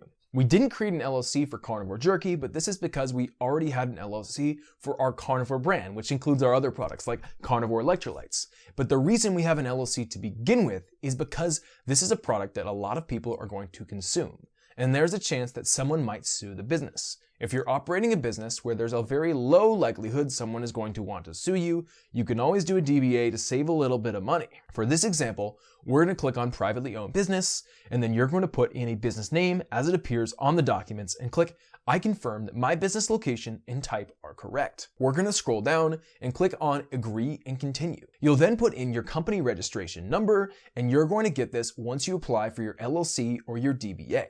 You can also fill out your registered business address, and this is wherever your business is registered. And you're going to put in a phone number that they can use to call and verify that you are a real person. After that, you're going to put some information about you or whoever the primary contact person is for this business. Generally speaking, it's going to be you. And then you'll put the country of citizenship and your country of birth, as well as your date of birth. You're going to scroll down and they're going to ask you how you want to prove your identity. And if you have a passport, I recommend going with a passport. If you do not, you can always use a driver's license, depending on the country. You'll then select the country where your document was issued, and they're going to ask for your passport number and the date of expiration.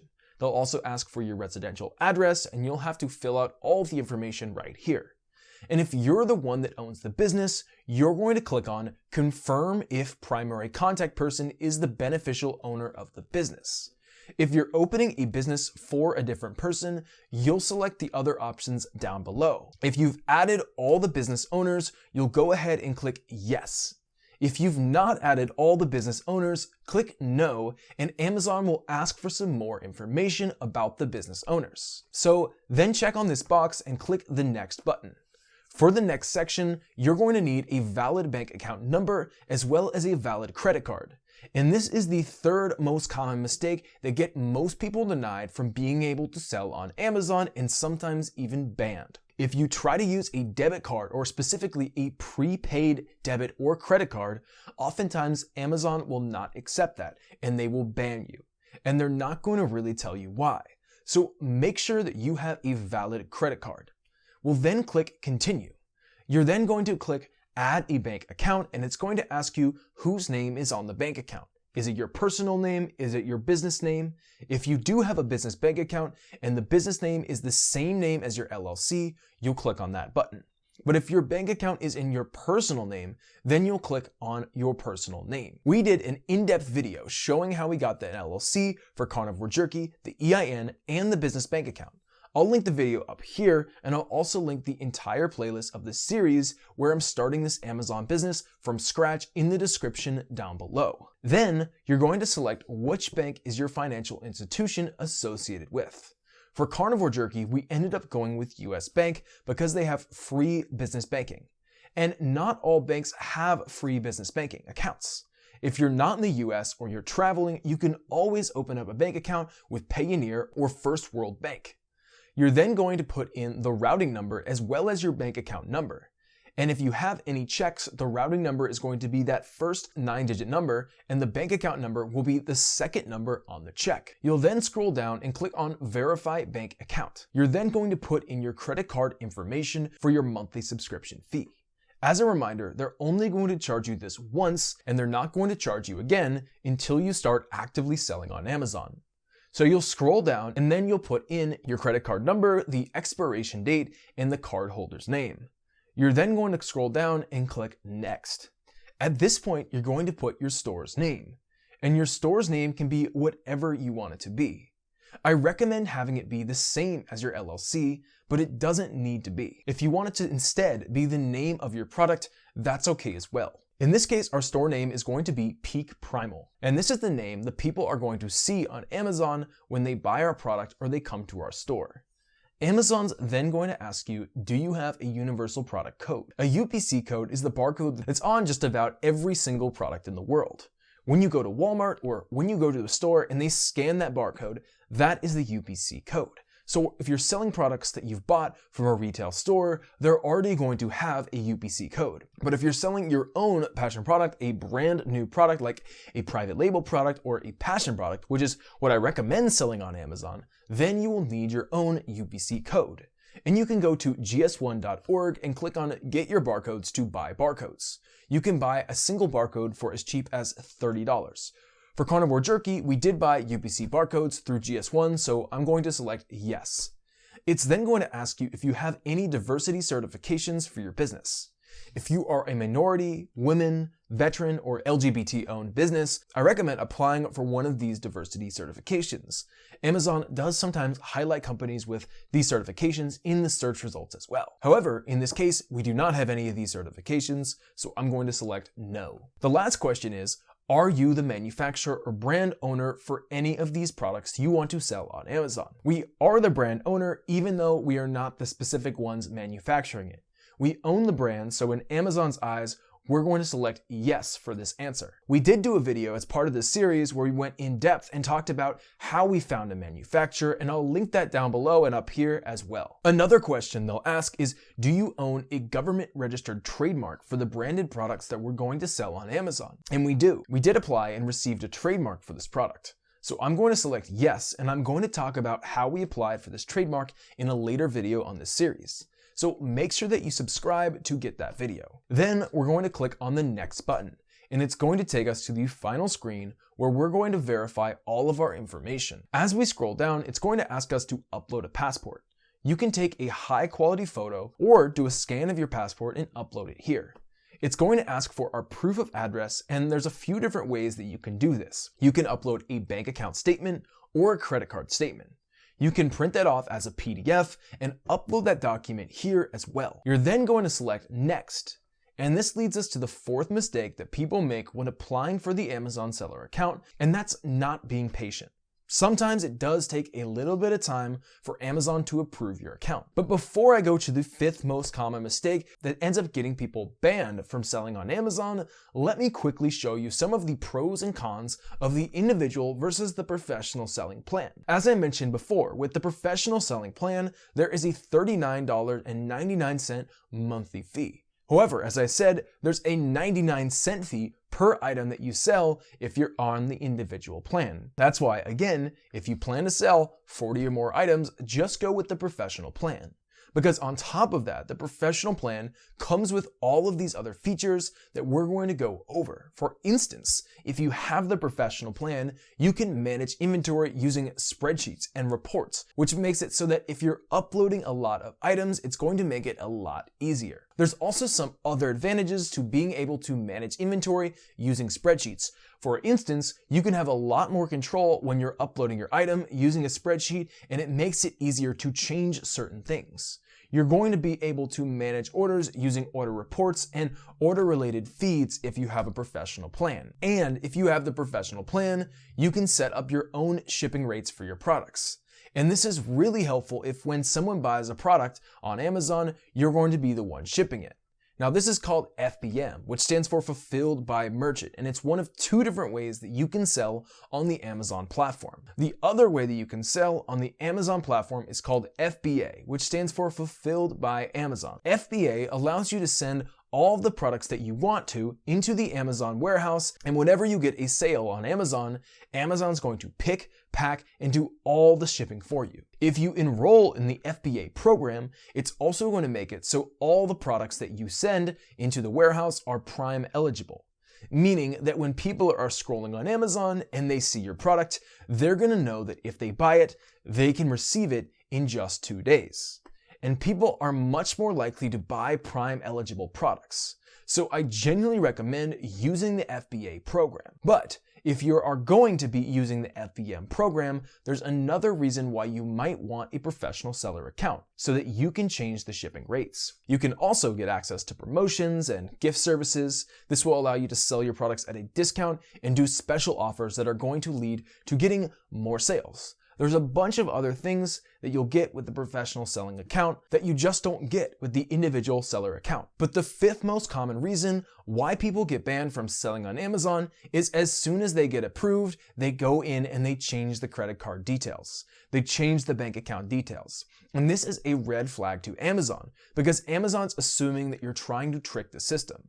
So do not change your credit card details or bank account details for at least a couple of months after your account has been approved. The next step is to create a listing on Amazon for the product that you want to sell. Now I'm going to show you how to list your product on Amazon. And the first thing you need to do when listing a product on Amazon is to sign up for an Amazon seller account. You can go to sell.amazon.com and click on sign up and sign up for an account. Once you sign up for an account, you're going to log into that account and it will take you to the Amazon Seller Central. Then, once you're in Amazon Seller Central, you're going to click on these lines right here. You're going to go to the catalog and you're going to click on add products. If you're looking to sell a product on Amazon that's already being sold on Amazon, you're going to type in the product name here, or you can use the UPC code or the ASIN number. But if the product you want to sell on Amazon is not yet being sold on Amazon, for instance, if you just created a product, you're going to click on I'm adding a product that's not sold on Amazon. The next step is you're going to tell Amazon which category to put the product listing you're creating in. There are a ton of different categories: appliances, baby products, beauty and personal care, all kinds of different things. And the easiest way to figure out which category to put your products in is to type in what you're trying to sell on Amazon in the title bar. So we're going to be selling a beef jerky for people on the carnivore diet. We'll click on the search button and it will tell us what it thinks the best categories would be. It gives us a bunch of different options.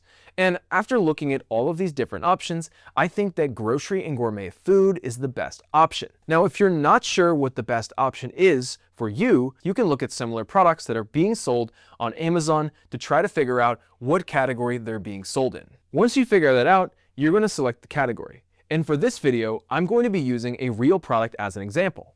I'm going to be showing you how we're actually creating the listing for this product that we're going to be selling on Amazon. And so the first question it's going to ask you when selling a product on Amazon is, does your product have any variations? And our current product does not. We only have one flavor, and it's the original flavor made with bone broth and sea salt. Now in the future, we're going to have other flavors. So we want to prepare for that for now by saying, yes, this product does have variations. This way we can add variations to this product in the future without needing to completely redo this listing. Now, if you don't anticipate having any variations right now or in the future, you can select no. The next thing you'll need to fill out is the external product ID. And you can select what kind of ID you want to use. Do you want to use a GTIN, UPC, or an ASIN? Now, most people watching this video, you're going to select the UPC code, and UPC stands for Universal Product Code. And about every product in the world has a UPC code. This is the barcode you see on products that they scan at Walmart, at Target, or just about any store that they sell products. And you'll need some kind of identification number. If you're going to be selling on Amazon, as I mentioned,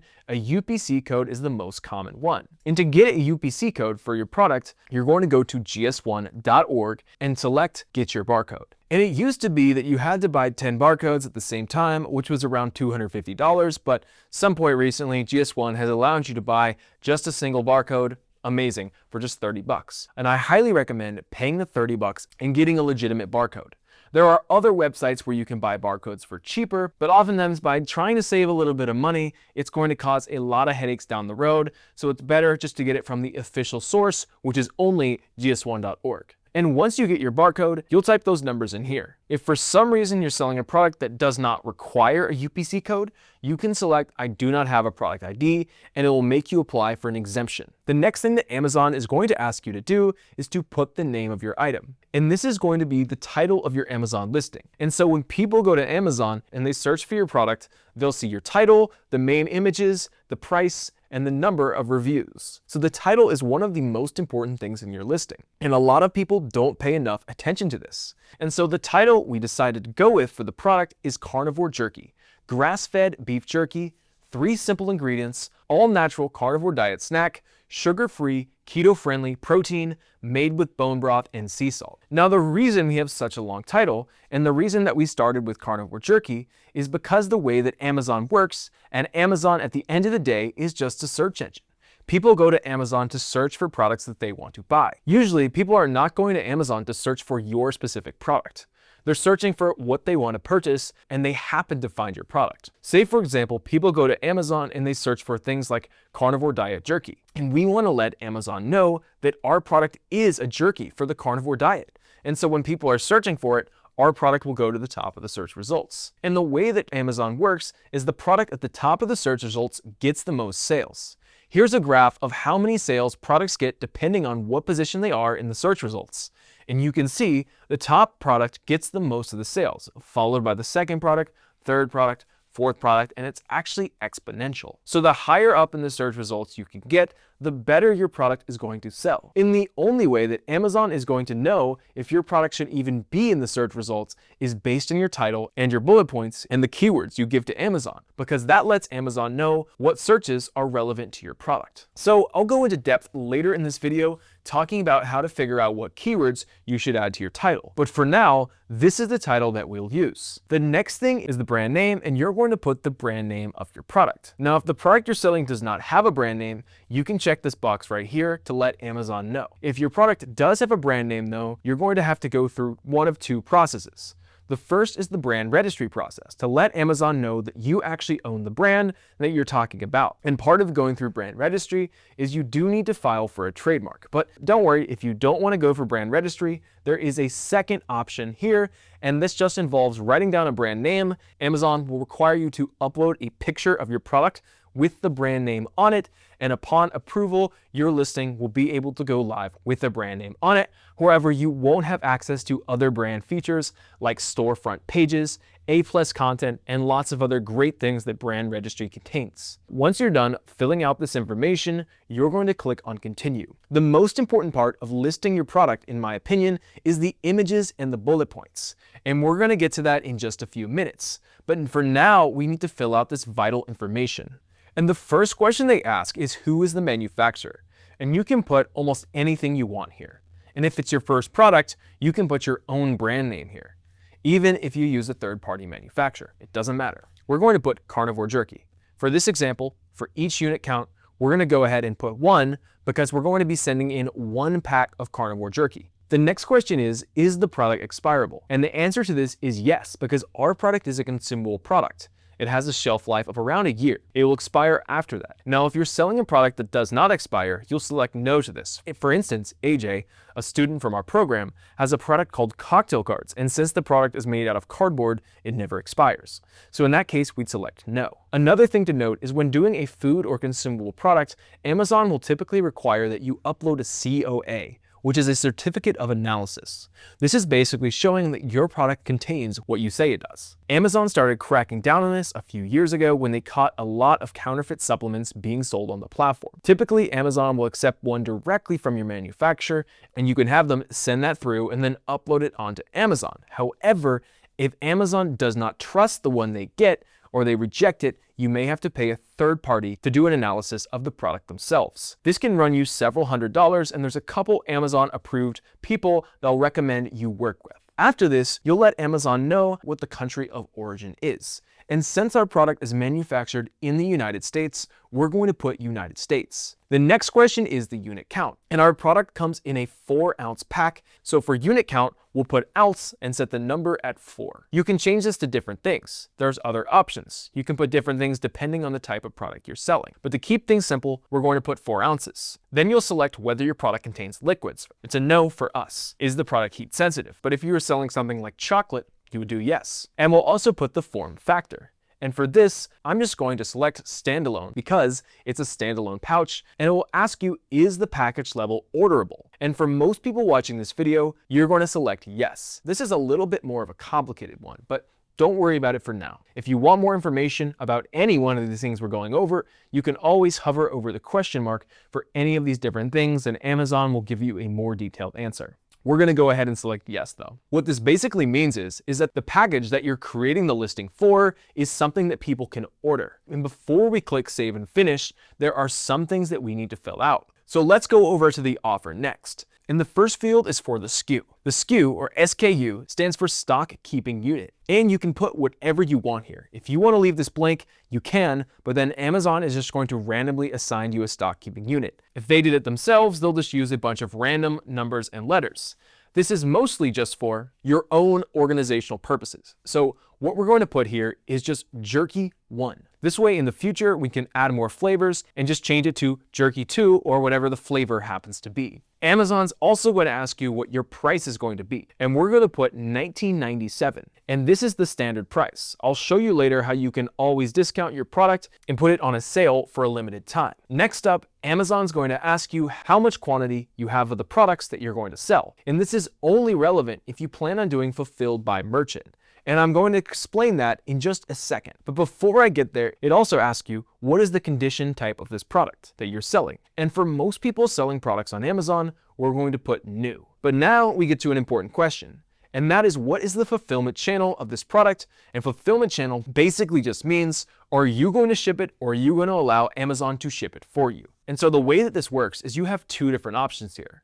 The first one here is merchant fulfilled. Oftentimes you'll hear people talk about this as FBM, which stands for fulfilled by merchant. And this just simply means that every time you get an order on Amazon's website, Amazon's going to give you a notification and you're going to have to print out the shipping label. You're going to have to package up the item and you're going to have to put that shipping label on the item and ship it out to the customer. And that's not what I normally recommend doing for most people watching this video right here. I recommend instead doing FBA, or fulfilled by Amazon, where Amazon will ship and provide the customer service.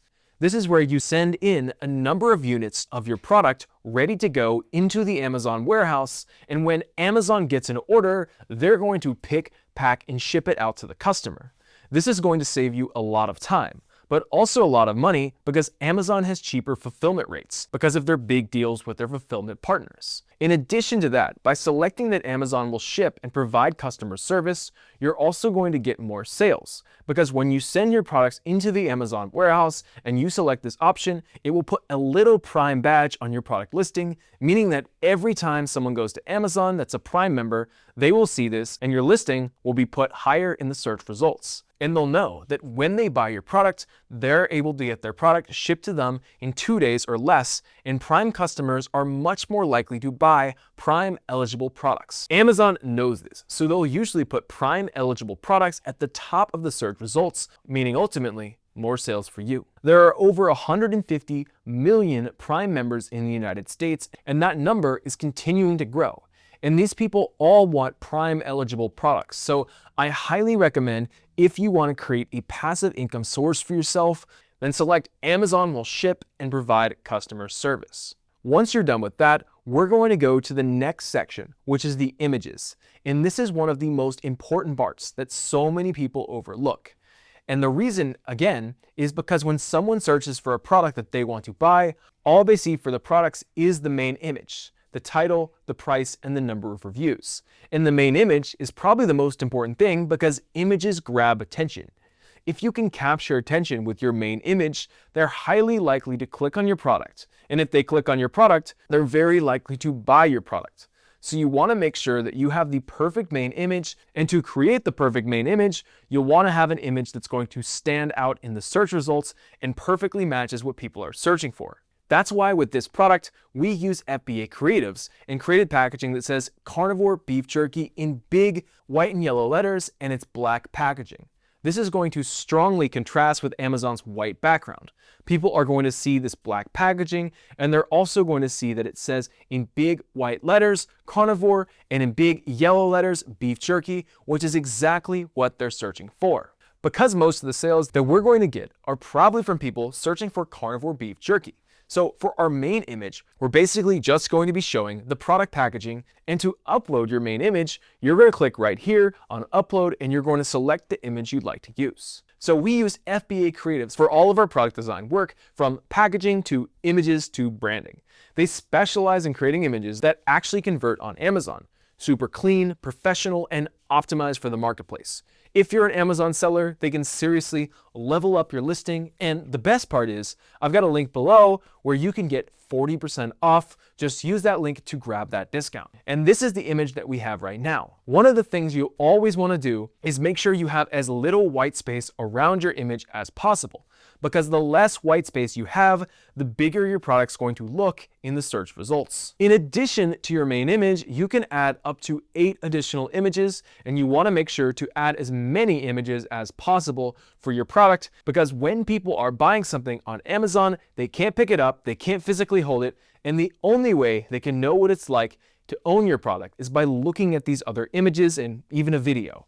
So this is a chance for you to really sell your product and convince people to buy your product instead of the competition. And some examples of things that you should use for other images is to always have some kind of graph or chart showing how your product is better than the competition. Here we have pure and bold flavor with no added sweeteners and carnivore proof with high protein. We have some more information here and we show the nutrition facts. We have another one right here that shows real meat flavor and shows that it's only made with 3 ingredients, being bone broth, sea salt, and the jerky itself. So hopefully it is going to convince people to buy our product. Now there are some things that I want to let you know, and that is that there are some image guidelines when adding photos. Now your main image needs to have a white background. The images that you upload also need to be at least 1,000 by 1,000 pixels. This is so that when people are hovering over the image on your product listing, they'll be able to zoom in. JPEG is the preferred image format, but you can also use TIFF or GIF files. All your other image files don't need to have a white background, but something to be aware of is you're only supposed to show images of things that are actually being sold. You're not actually supposed to show any props in any of these images, but a lot of people still use props and they never get in trouble for it. But there is a chance that if you do show something in one of your images that doesn't come with your product, there's a chance that Amazon might take down that image. If it happens, it's not that big a deal. You can just upload a different image later. So once you've added the main image and all of the other images, we're going to be going over the description. And this is where you can add the bullet points for your product, and the bullet points are crucial because here's another chance for you to convince people to buy your product. It's also a place where you can enter keywords, and keywords are things that people search for in Amazon. So just like we did with the title, we're going to want to put things in here that people search for on Amazon. Because if Amazon sees that the keyword that people are searching for is in your title and it's in your bullet points, it's very likely that Amazon will put your product towards the top of the search results. And these are the bullet points that we're going to use for carnivore jerky. Now, one of the most common mistakes that people make when creating bullet points is, one, they don't sell the benefit of the product. A lot of sellers would write something like grass-fed beef, bone broth, sea salt. It's technically correct, but it doesn't mean much to the average shopper. It just sounds like a list of ingredients. What we did here is lead with the benefit: 100% grass-fed beef jerky, premium beef enhanced with bone broth and sea salt.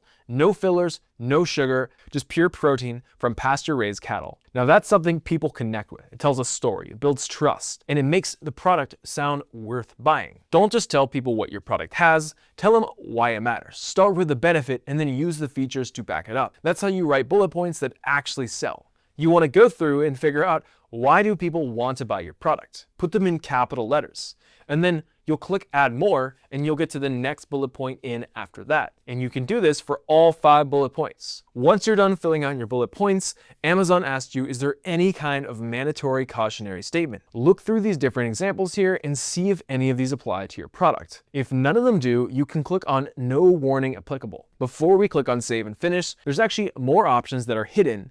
And to get to these other options, you can click on all attributes. You don't have to add all these attributes, but there are some secret hidden gems that I would highly recommend doing. And one of them is the product description. This can be optional depending on your category, but it is another chance for you to sell people on why your product is so amazing. So write out a compelling reason why people should buy your product and go ahead and paste it there. You can add a sale price for your product, and we're actually going to be discounting carnivore jerky for this first week to get that launch momentum off the ground. So if you're interested in purchasing carnivore jerky, I highly recommend clicking the link down below and it will take you straight to the Amazon listing page. Go to the Amazon listing page, buy carnivore jerky, and obviously after you get the product, make sure to leave a review, and hopefully it's a 5-star review. Another hidden thing that's very important is the offer start date.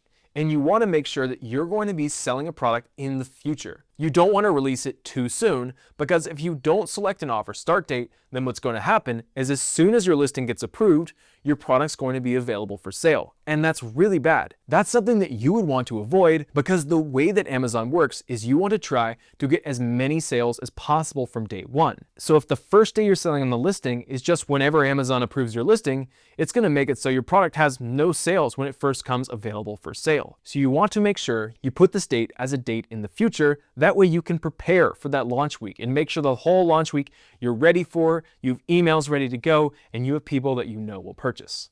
And another key thing to selling a product on Amazon is you want to try to build up your audience. And the reason I say this is because you want to try to do a bunch of promotions. You want to try to get people excited so that when you launch your product on that first day, you're going to get as many sales as possible. And I'm actually going to be releasing a product that's part of this series that I've been doing about carnivore jerky, showing you exactly all the things that we did to launch our product so that we were able to get as many sales as possible from day one. If you're going to be selling a new product on Amazon, you should definitely come back to this channel and make sure to watch that video, because I have a ton of secrets that we use to make sure that our launch is going to be as big as possible. Another key thing that a lot of people skip is the generic keyword section, and this is gold. You need to go in and add keywords, because this is telling Amazon exactly what search results are relevant to your product. And I'm going to show you how to figure out what search terms you should be focused on. And this tool, Helium 10, is a crucial tool to use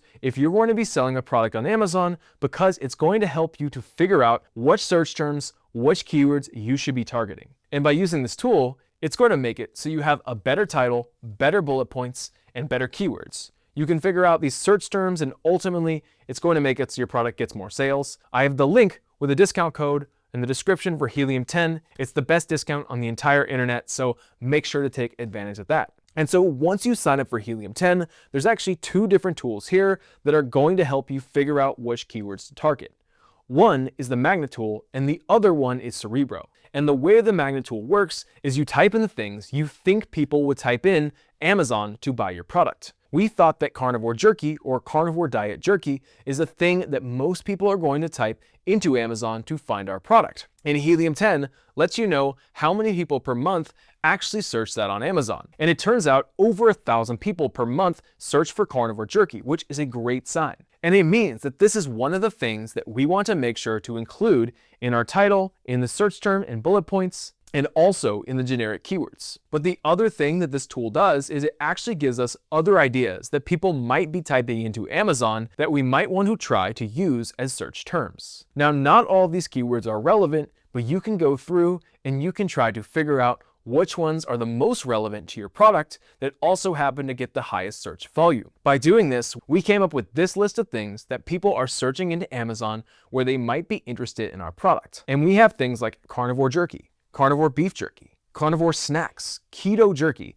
and a long list of other things. The problem is when putting in search terms here, they specifically say no repetition and no competitor brand names. So you don't want to ever put in something like Apple or Nike or the exact trademark name of one of your competitors. So another tool you can use is this tool called Frankenstein. You can put in the list of keywords that you have, you can copy it, and then you can paste it in here. And it removes any kind of duplicates and converts everything to lowercase, so you can just simply paste it into the generic search term. So this whole long list of everything gets condensed down to just these words right here. We're going to take that and we're going to paste it right here.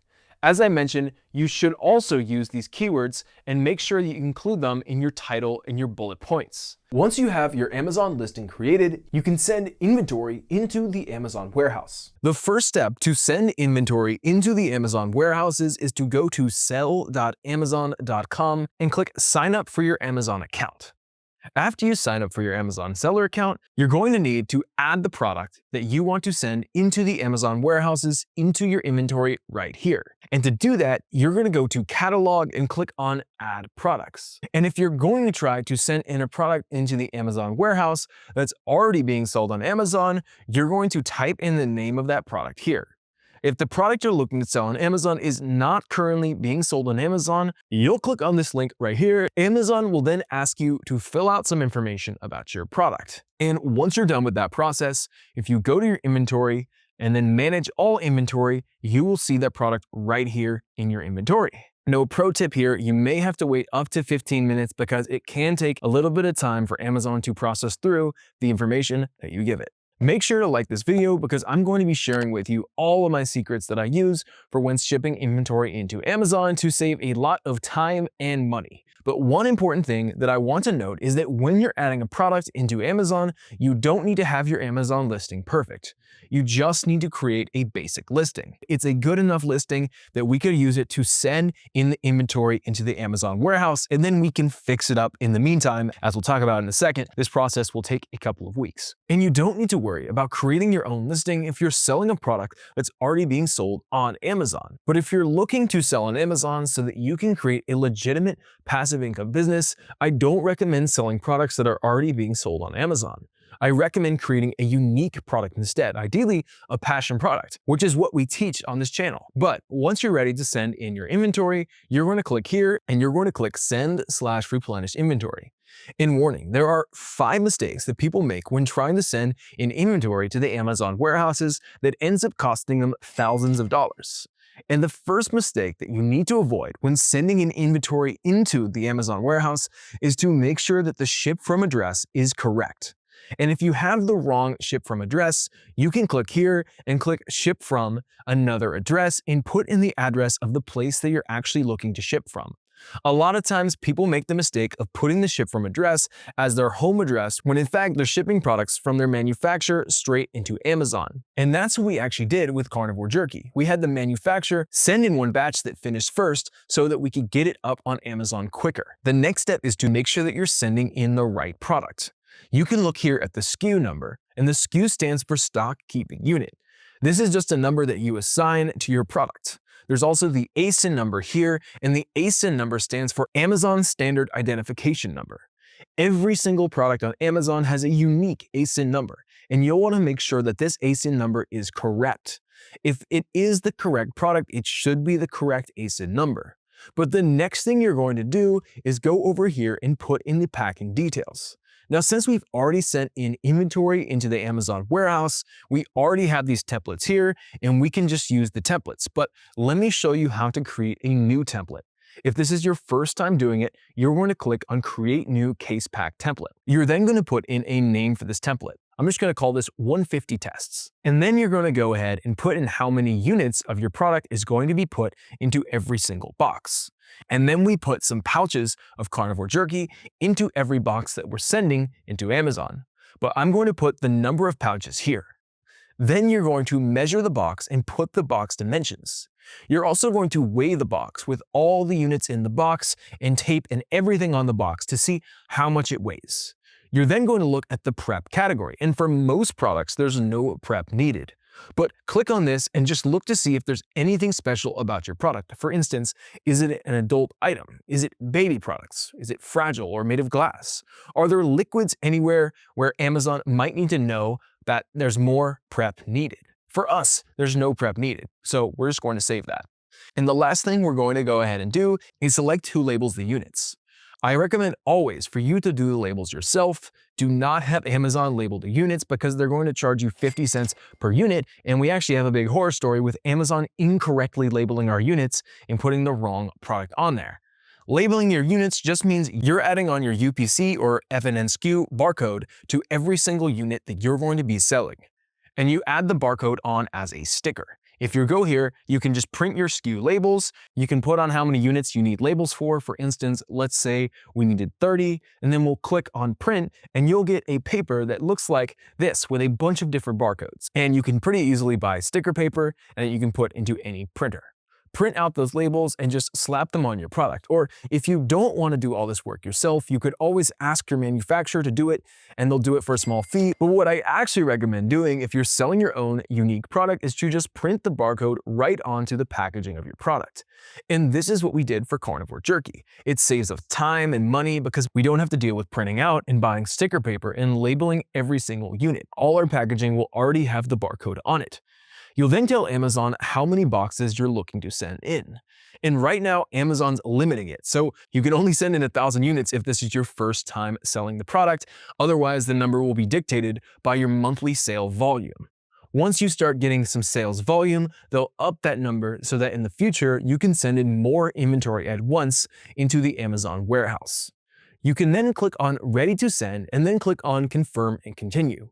You'll then tell Amazon the date on when you plan on shipping out this product so that they'll know when to expect to receive it. And here's the second mistake that people make when sending products into the Amazon warehouse, and that's clicking on the small parcel delivery when in fact they're sending a large volume. Sometimes it makes sense to send in a less than truckload shipment, and then you'll select less than truckload if you're planning on sending in an entire pallet of your product.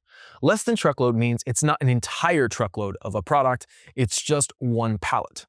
Where on the other hand, small parcel delivery is if you're just sending in a few boxes or less than a pallet. And if you're using small parcel delivery and just sending in a few boxes, you can wrap up those boxes and just drop them off at UPS, and UPS will ship them into the Amazon warehouse for you. I'll explain in more depth how this works later in this video. If you do select less than truckload, a truck will come to your house or to your warehouse and pick up the products for you. Amazon has now added in where they have a distribution fee that you won't have to pay if you send in to at least 5 locations across the country. You pay a smaller fee if it's just 2 locations, and you'll pay a full distribution fee if you only send into 1 location. We ended up going with the small parcel delivery as we wanted to get our product up on Amazon quickly and also do a small test run. Luckily, we worked with a manufacturer that let us do a small quantity so that we could test this product up on Amazon without doing a massive run to start out. You're then going to scroll down and check out this information. It's going to tell you what the weight is of the different parcels that you're going to be sending in. And it's also going to give you a price. And because Amazon has a relationship with UPS, you get the advantage of discounted shipping rates. If you were to try to send these boxes in yourself or somewhere else using UPS, it would cost you hundreds of dollars more. Now, that being said, UPS is the default carrier. But if you want to use a non-Amazon partnered carrier, you can select whatever you want to use, like FedEx, DHL, or even USPS. But let me tell you right now, it's almost always going to be more expensive, so I don't recommend doing that unless you really have to. The next step is to click on Accept Charges and Confirm Shipping. The next step is to print out the box labels. Every box that has your units in that you're sending into Amazon, you'll need to print and put 2 different labels on those boxes.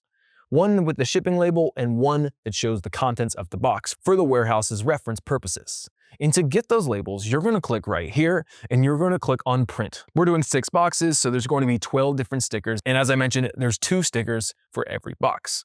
The first one we're going to look at here is going to have the ship from and the ship to address. And this is for Amazon to be able to track your package. As soon as your package gets into the Amazon warehouse, they're going to scan this, and they're going to let you know that they've received the box. You need to make sure that you leave this label uncovered, because if Amazon can't scan this, they're not going to know that it's your product and it's going to get lost. The second label that you're going to print out and attach to your box is the UPS label. And again, here, you want to make sure that the ship to and the ship from address are correct. UPS will use this label to make sure that it gets to the correct destination. Another thing that you want to check is make sure that the SKU number here matches the SKU of the products that you want to send it to Amazon. And that is another mistake that people make. They don't double check all the stickers and everything is correct. On top of that, you'll want to make sure that the shipping weight is correct, because if this label says a different weight than what you're planning on shipping, it's going to cause issues. And that may mean that you made a mistake earlier on in the process. From there, you're going to box up your products that you want to send into the Amazon warehouse. You can usually just use the boxes that your manufacturer put your products in. But if for any reason you don't have a box, you can go to Home Depot, Walmart, or even buy some boxes off of Amazon, or my personal favorite place to buy boxes from, uline.com. And the fourth mistake that I made sure to avoid, and that you should avoid as well, is that when sending your products into Amazon, one of the secrets to saving a lot of money when shipping is try to put as many of your units in a box as possible. Because the more boxes that you have to send into the warehouse, the more money that you're going to pay in shipping. Now, you do need to make sure that the box stays under 50 pounds. If you try to ship a box into the Amazon warehouse that weighs over 50 pounds, it's going to cause a lot of issues, and I don't recommend doing it unless you absolutely need to. Amazon also has regulations on how big the box size can be, and we actually ran into this issue when sending in carnivore jerky. The manufacturer boxes were slightly too big, and we had to repackage into smaller ones in order to make this work. And those dimensions that you want to make sure that your box is under is 25 by 25 by 25. Basically, you want to make sure that no side of your box is over 25 inches. In our case, the manufacturer's box is around 27 inches on one side, which meant we couldn't use it to send in the product. And the fifth and final mistake that people make when sending in inventory to the Amazon warehouses that costs them a lot of money is they don't follow up. They don't see the details. They don't look at the status of the shipment. To see the status of your shipment, you can go to Manage FBA Shipments, and if you scroll down, you can see here that we sent in these units and it says they're still receiving it. So we're going to click on Track Shipment, and you can go here and you can see exactly where your shipment is in the process. You can see that we created the shipment here. It was in transit here. It was delivered to the Amazon warehouses at this date. It was checked in, it started being received, and technically it's still in the receiving process, even though Amazon does say that they have received all units.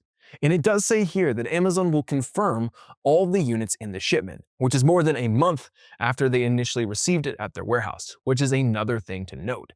If you're looking to start selling a product, you want to send in that product into Amazon warehouse weeks, if not a month before you're actually going to sell it. Because sometimes it does take time to receive all of your units and to get it ready so that you can start selling on Amazon. Once you have your product in the Amazon warehouse, you can launch your product.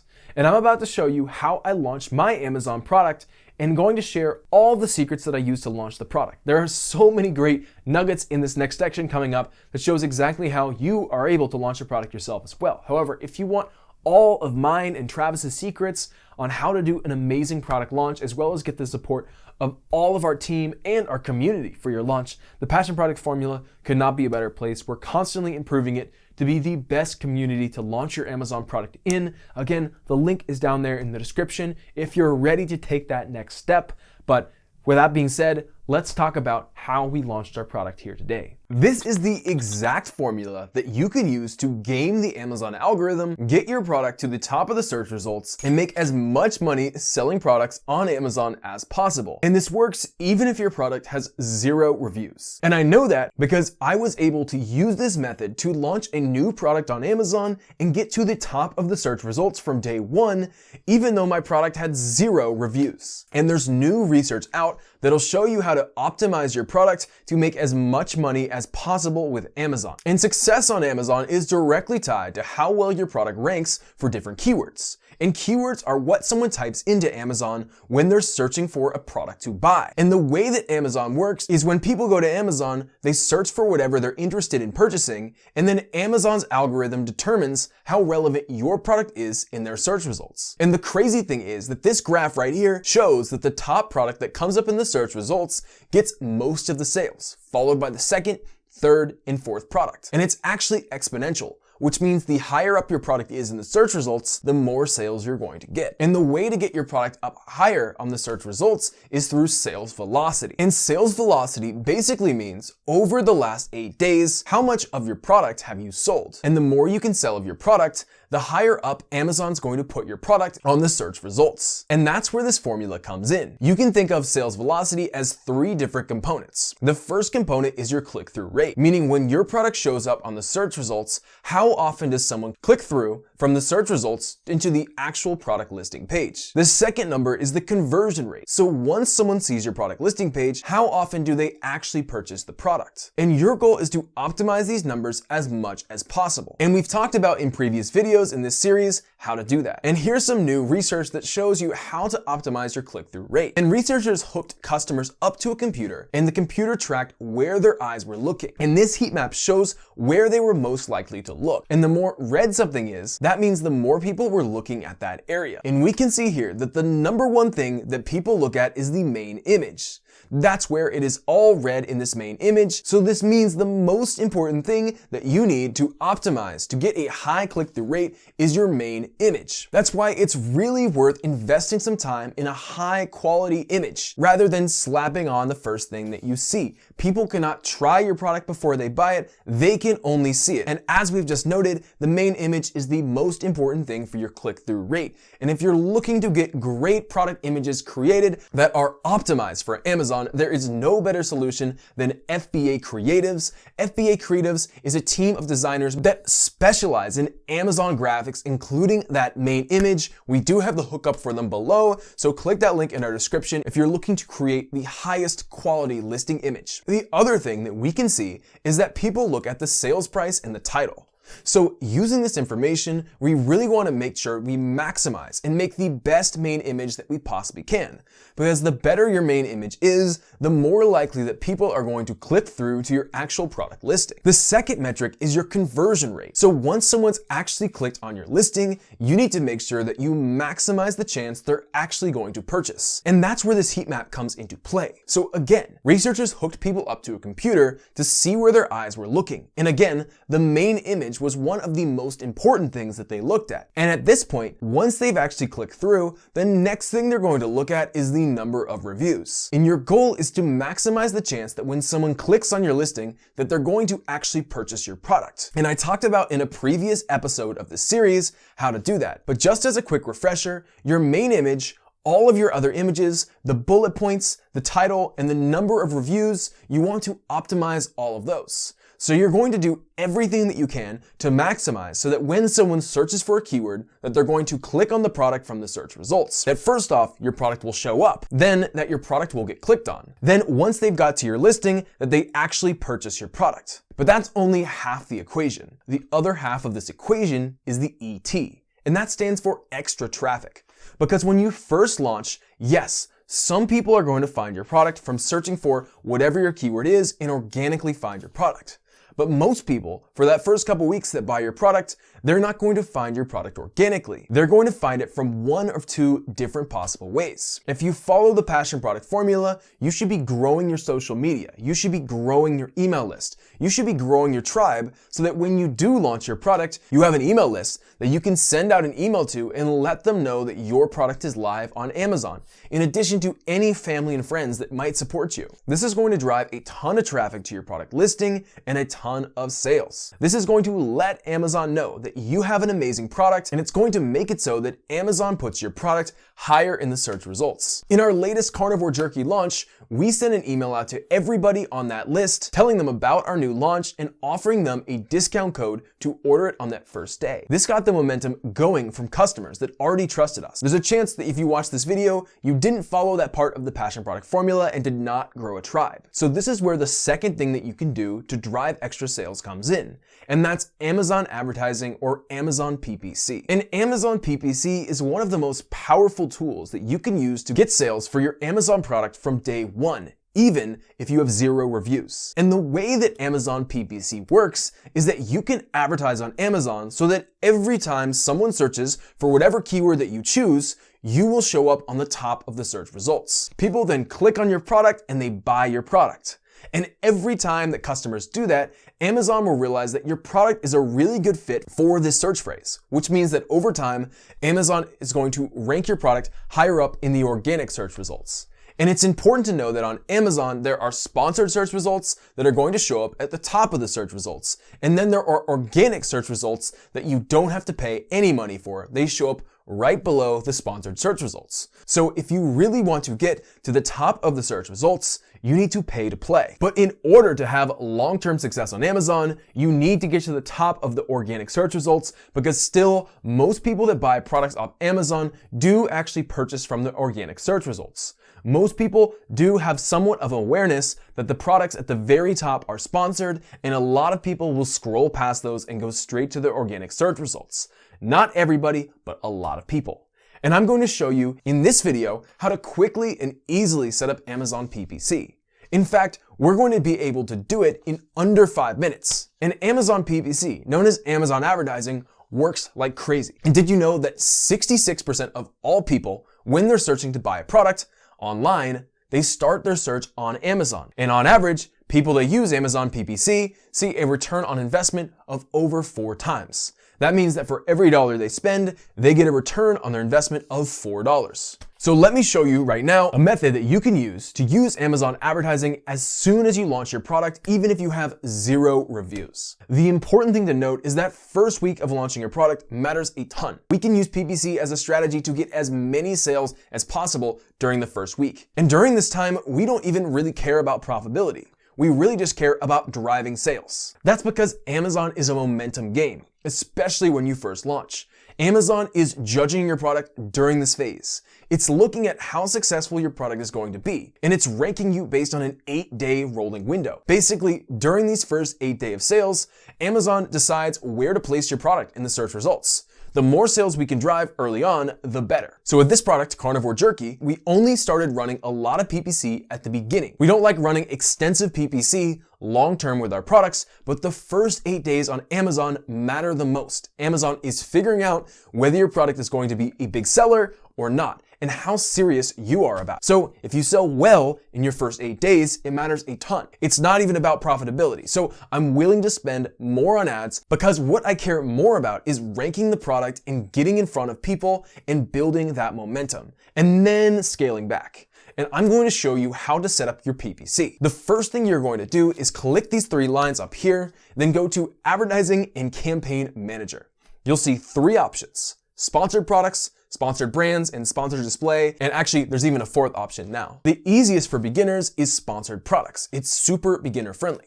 Sponsored brands are what you see at the top of the search results, but you need 3 SKUs to use it properly, and it's more for brand exposure than directly driving a return on investment. So we'll click on sponsored products and hit continue. Next, we'll create a name for this ad group. I'm calling it Close Match. Then select the product you want to create your ads for. This is the new product I just launched, and click Add. Now we have 2 options: automatic targeting or manual targeting. I'll show you both, but since we're starting an automatic campaign, we'll go with that and we'll scroll down. A big mistake I see people make is clicking Set Default Bid. Instead, we'll set bids by targeting group because there are 4: close match, loose match, substitutes, and complements. Each should be a different bid. So we'll turn off loose match, substitutes, and complements. Let's quickly go over what each one of those mean. Close match is part of automatic targeting. Amazon says we'll show your ads to shoppers who use search terms closely related to your product. This is where you want to allocate most of your budget, because it targets people actively searching for products like yours. Loose match means Amazon shows your ads to shoppers using search terms loosely related to your product. Honestly, I wouldn't spend too much here. Substitutes target shoppers browsing detail pages of similar products, basically competitor pages. And complements shows your ads on pages with related products that people might also buy in complement with yours. To keep things simple and in control, we're just using close match for now. Under campaign bidding strategy, we've got dynamic bids down only, and fixed bids. If you're tight on cash, you can go with dynamic bids down only. You'll only spend your max bid or less, like if you set it at 92 cents per click, you won't ever spend more than that, and it could even be lower. If you want to maximize your sales and maybe profit, dynamic bids up and down is a great option and usually what I go with, especially during that first week. Amazon can raise your bid up to 100% if they think someone is more likely to buy, so it could charge over $1.80. But it could also lower your bid if it doesn't expect to sell as much. You can also choose dynamic down only, but for now, we're sticking with dynamic up and down. There's a more advanced setting here for bid placement. We'll cover this in a future in-depth PPC video. No need to worry about it for now. For campaign name, we'll call it automatic campaign. Start date is today. No end date, because we'll use our judgment on this as we keep an eye on it. For the daily budget, just put whatever you're willing to use. Remember, early on, you probably won't be making money yet. For us, we're putting a big amount because we're willing to invest in a product launch because we're so confident that this product can be making thousands of dollars down the line. Down here, if you want to launch in other countries, you can, but since we're not selling in Canada or Mexico, I've skipped that. Just like that, we've launched our first campaign and ad group. Now click Sponsored Ads and click Campaign Manager. So you'll see our first campaign, Automatic Campaign, and inside it, the ad group Close Match. A campaign can have multiple ad groups. So let's create another one. We'll call this one Substitutes. Same steps, click on Add, go to Bidding Strategy, and this time turn off everything except for substitutes. Then click Ad Group. Repeat the same thing for complements and loose match. And there you have it. We've properly set up automatic campaigns with close match, substitutes, complements, and loose match. That's how easy Amazon PPC setup is. However, this is just the very beginner version. If you're interested in learning more about how to use PPC to launch your product on Amazon, we have an in-depth Amazon PPC video in this series, so click on that playlist and watch that next video if you're interested to learn more. So again, you want to build as much momentum when you launch your product on Amazon as possible. You must aim to have as much as possible from day one so that Amazon will recognize that you have a good product and that you'll start to rank high in the search results. But the thing is, with our email list and our PPC in our first 8 days of launching, we actually ran into the opposite product where we started building too much momentum. I realized very quickly that we were going to completely sell out, especially because we did such a small manufacturing run. So I had to quickly call up the manufacturer, and luckily they were able to get a new order made in just a couple days. One of the benefits of being with a US manufacturer was to get it shipped off so quickly, but even still, we did sell out, but at least we had some future buyable supply, so people could still order even though it wasn't Prime eligible. This did slow down a lot of our momentum and is something that you definitely need to be aware of as a new seller. As I mentioned, an important part of launching your product is Amazon PPC, and in the next segment, I'm going to show you exactly how to do your Amazon PPC. There are 5 different steps to setting up Amazon PPC, and I'm going to show you how you can set up Amazon advertising for your business in just 4 minutes. I'm going to put a timer down below to show you how fast and easy setting up Amazon PPC can be. Amazon PPC is so powerful because when people are searching for things on Amazon, you can show up right at the top of the search results. In fact, the products that are being advertised on Amazon show up at the top of the search results before any of the organic results. You can tell that these products are sponsored because it has this word sponsored right here. People are paying for these products to show up at the top of the search results. By using Amazon advertising, it allows you to show up twice in the listings, and it can guarantee that you show up at the top of the search results. There are 5 things that I'm going to go over in this tutorial. The first thing we're going to talk about is setting up an automatic campaign, which is the easiest campaign to set up. It's also one of the most powerful and profitable advertising campaigns that you can set up and has some added bonuses that I'll talk about later in this video. Then after that, I'm going to talk about how to do keyword research, how to figure out what search phrases people are using in order to find your product. The way that Amazon PPC works is that people search for different search phrases in Amazon. For instance, for my new product, people will be searching for things like carnivore jerky and carnivore snacks. You can target different search phrases and tell Amazon that you want to show up at the top of the search results for that specific phrase. Now, keep in mind that every time your ad shows up at the top of the search results and someone clicks on your ad, you are going to pay money. That's what's called Amazon PPC or Amazon pay per click. You are paying Amazon every time that someone clicks on your ad. So you want to be careful about what search phrases you show up for. You only want your product to show up for searches that are relevant to your product. I'll explain what I mean by that later in this video, but if your product is showing up on searches that aren't relevant and people are clicking on your product just because, that's what people do. People click on random things, but they're not interested in actually buying your product. You're going to spend a lot of money, but you're not going to make a lot of sales. After we do the keyword research, the third thing that I'm going to show you is how to set up the ads targeting the specific search phrases that we want our products to show up for. The automatic campaigns. The campaigns that I'm going to show you how to set up at first, they automatically target different keywords, anything that Amazon thinks is relevant to your product. Automatic campaigns are great when you're first getting started because you probably don't know what people are searching for. You want to use these automatic campaigns to see what search phrases are actually resulting in money in your pocket. But in the long run, it's going to be more profitable if you set up the manual keyword targeted campaigns. Another secret that a lot of people don't know about, and this is the 4th thing that I'm going to show you, is that you can actually target specific products.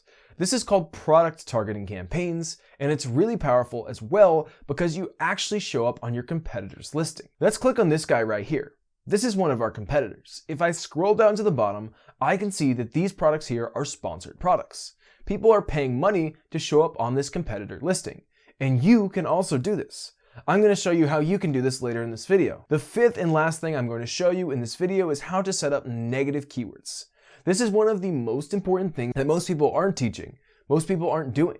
This is a very important way for you to save money. It allows you to tell Amazon which searches you do not want your ad to show up for, because oftentimes Amazon will not do this on their own. But let's dive in and let me show you how to start with your first Amazon campaign, and let's start the clock. So the first thing you're going to do is to click on these 3 lines up here, go into Advertising and Campaign Manager. You have 3 different options here: Sponsored Products, Sponsored Brands, and Sponsored Display. What we're going to be focusing on in this video today is Sponsored Products. This is the easiest Amazon advertising to set up. It's very beginner friendly. Sponsored Brands, on the other hand, is what you see at the top of the search results here. These are sponsored brand advertising. Really, you need at least 3 SKUs in order to properly use this, and is a lot more for brand recognition than creating actual profitable campaigns. This is what sponsored display ads look like, and I'll talk about both of these in a future video, so make sure to subscribe if you haven't yet. But we're going to click on Sponsored Products and click Continue here. Now, the first thing we're going to do is create a name for this ad group, and I'm going to call these Close Match for a reason that will become obvious later in this video. Then we're going to decide what products we want to create ads for, and this is the new product that I just launched, and we're going to click Add. Now we have 2 options right here. We can either do automatic targeting or manual targeting. I'm going to show you how to do both of these, but since the first thing I'm showing you is how to set up an automatic campaign, we're going to select automatic targeting, and we're going to scroll down here below. Now, a big mistake a lot of people make is they just click on this right here, set default bid. What we're going to do is we're actually going to set bids by targeting group, because there are 4 different types of targeting groups. There's close match, loose match, substitutes, and complements. Each one of these should have its own different bid price. So what we're going to do is we're going to turn off loose match, substitutes, and complements. Let's quickly go over what the difference is. So with close match, it's an automatic campaign, and Amazon says, we'll show your ad to shoppers whose search terms closely relate to your products. If your product is this 400 count cotton sheets, we'll show them an ad when shoppers are searching for things like cotton sheets and 400 count sheets. Close match is the type of ad that you're going to want to spend the most money for. They recommend 92 cents per click. On the other hand, with loose match, it's 72 cents. Substitutes is only 13 and complements is 71. So just to show you the difference, let's talk about what loose match is. With loose match, it says, we'll show your ad to shoppers who use terms loosely related to your products. If your product is this same 400 count cotton sheets, we'll show an ad when shoppers are search terms like bed sheets or even bath sheets or bath towels. You can imagine if someone's searching for bath towels and you're selling cotton sheets, it's not really that relevant. I wouldn't want to spend a lot of money like this. But to start off, I always recommend just going with the suggested bids. With substitutes, on the other hand, again, if our product is cotton sheets, it will say, we'll show your ad on detail pages that include 300 count cotton sheets and queen 400 count cotton sheets. So relatively speaking, that's related. Then there's complements.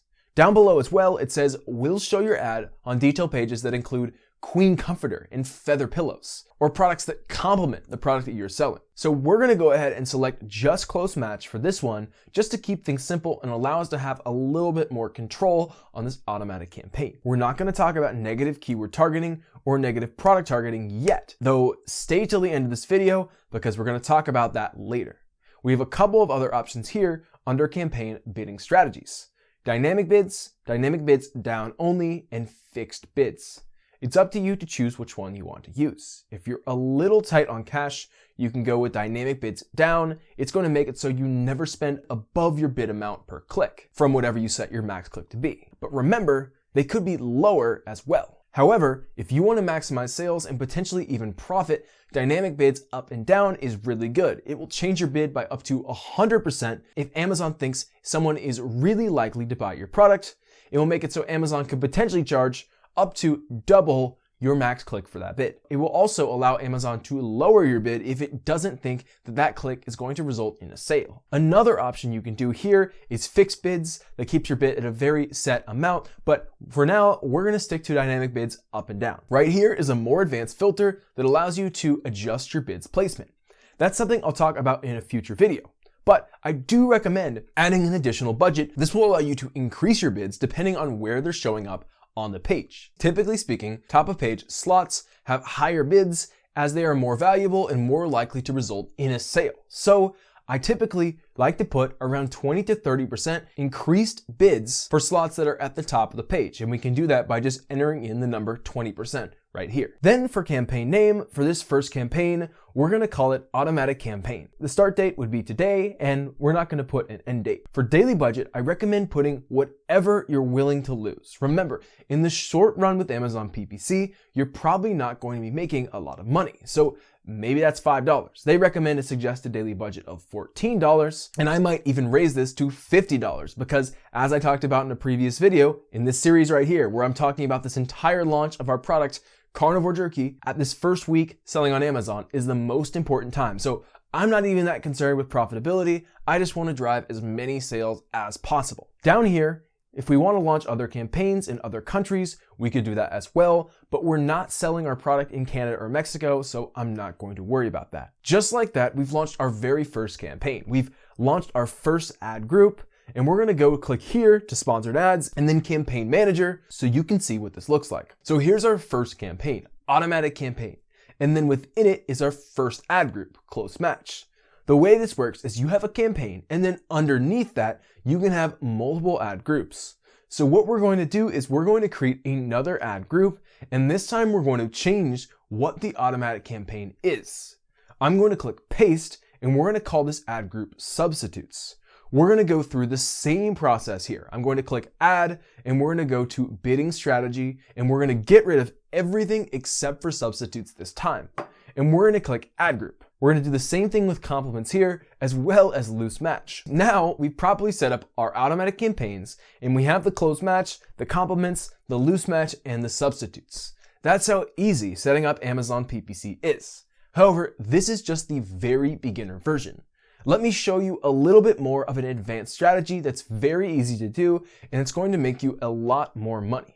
Give me another 10 minutes and I'll show you an advanced way of setting up your Amazon ads. It's actually very simple to do, and I'm going to take you through it step by step. So by the end of this video, you'll know how to set up your Amazon PPC in a way that's going to make you a ton of money. Now, let's start the timer and let me show you how to set up your Amazon PPC. As mentioned, Amazon is a search engine. People go to Amazon to search for things that they want to buy.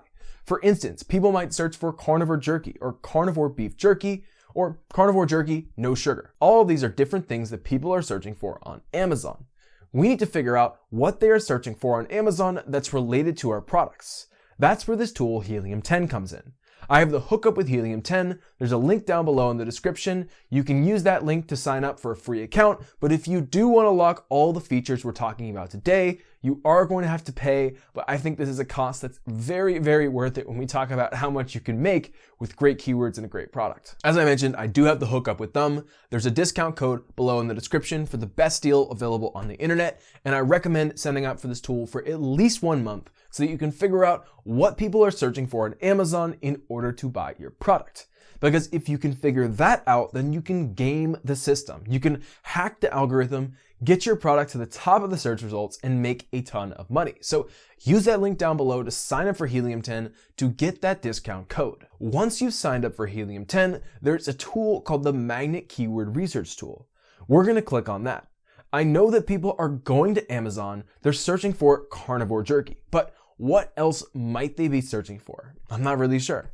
So I'm going to paste that in there, and we're going to click on Get Keywords. We can see that over 400 people per month are searching for carnivore jerky. So this is one of those phrases that we're going to want to make sure that we target. But our goal here is to figure out what else are people searching for on Amazon that they would search for and want to buy our product. One of the first ones that shows up here is carnivore snacks. What's cool about Helium 10 is we can actually add this to our list of keywords that we're targeting. So I'm going to click on this right here, create new folder, and we're going to call this carnivore jerky. Then click save. Now there are a lot of different results here. We have hundreds, if not thousands of different keyword results. We're going to want to filter through these so it's actually somewhat relevant. What I recommend doing is sorting by the Magnet IQ score. Before we go any further, one thing that I like to do here is filter out some of the results. For instance, we don't want to target a search phrase that has a search volume of more than 5,000, meaning if there are more than 5,000 people per month that are searching for this product phrase, right now, I don't even want to target that because it's probably going to be too competitive. I also want to set a word count of a minimum of 2.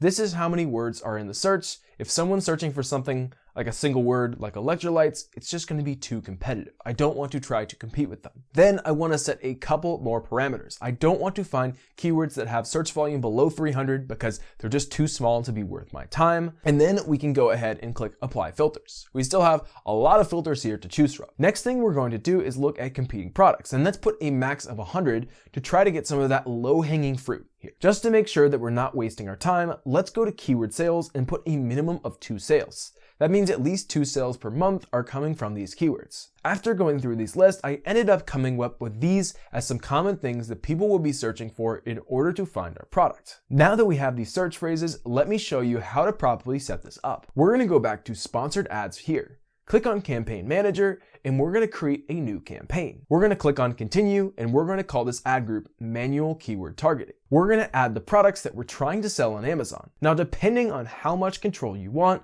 you could just create one ad group, or you could create multiple ad groups. For now, just to make this easy, I'm going to show you the process by creating one ad group. We're going to go down and we're going to click on Manual Targeting and Keyword Targeting.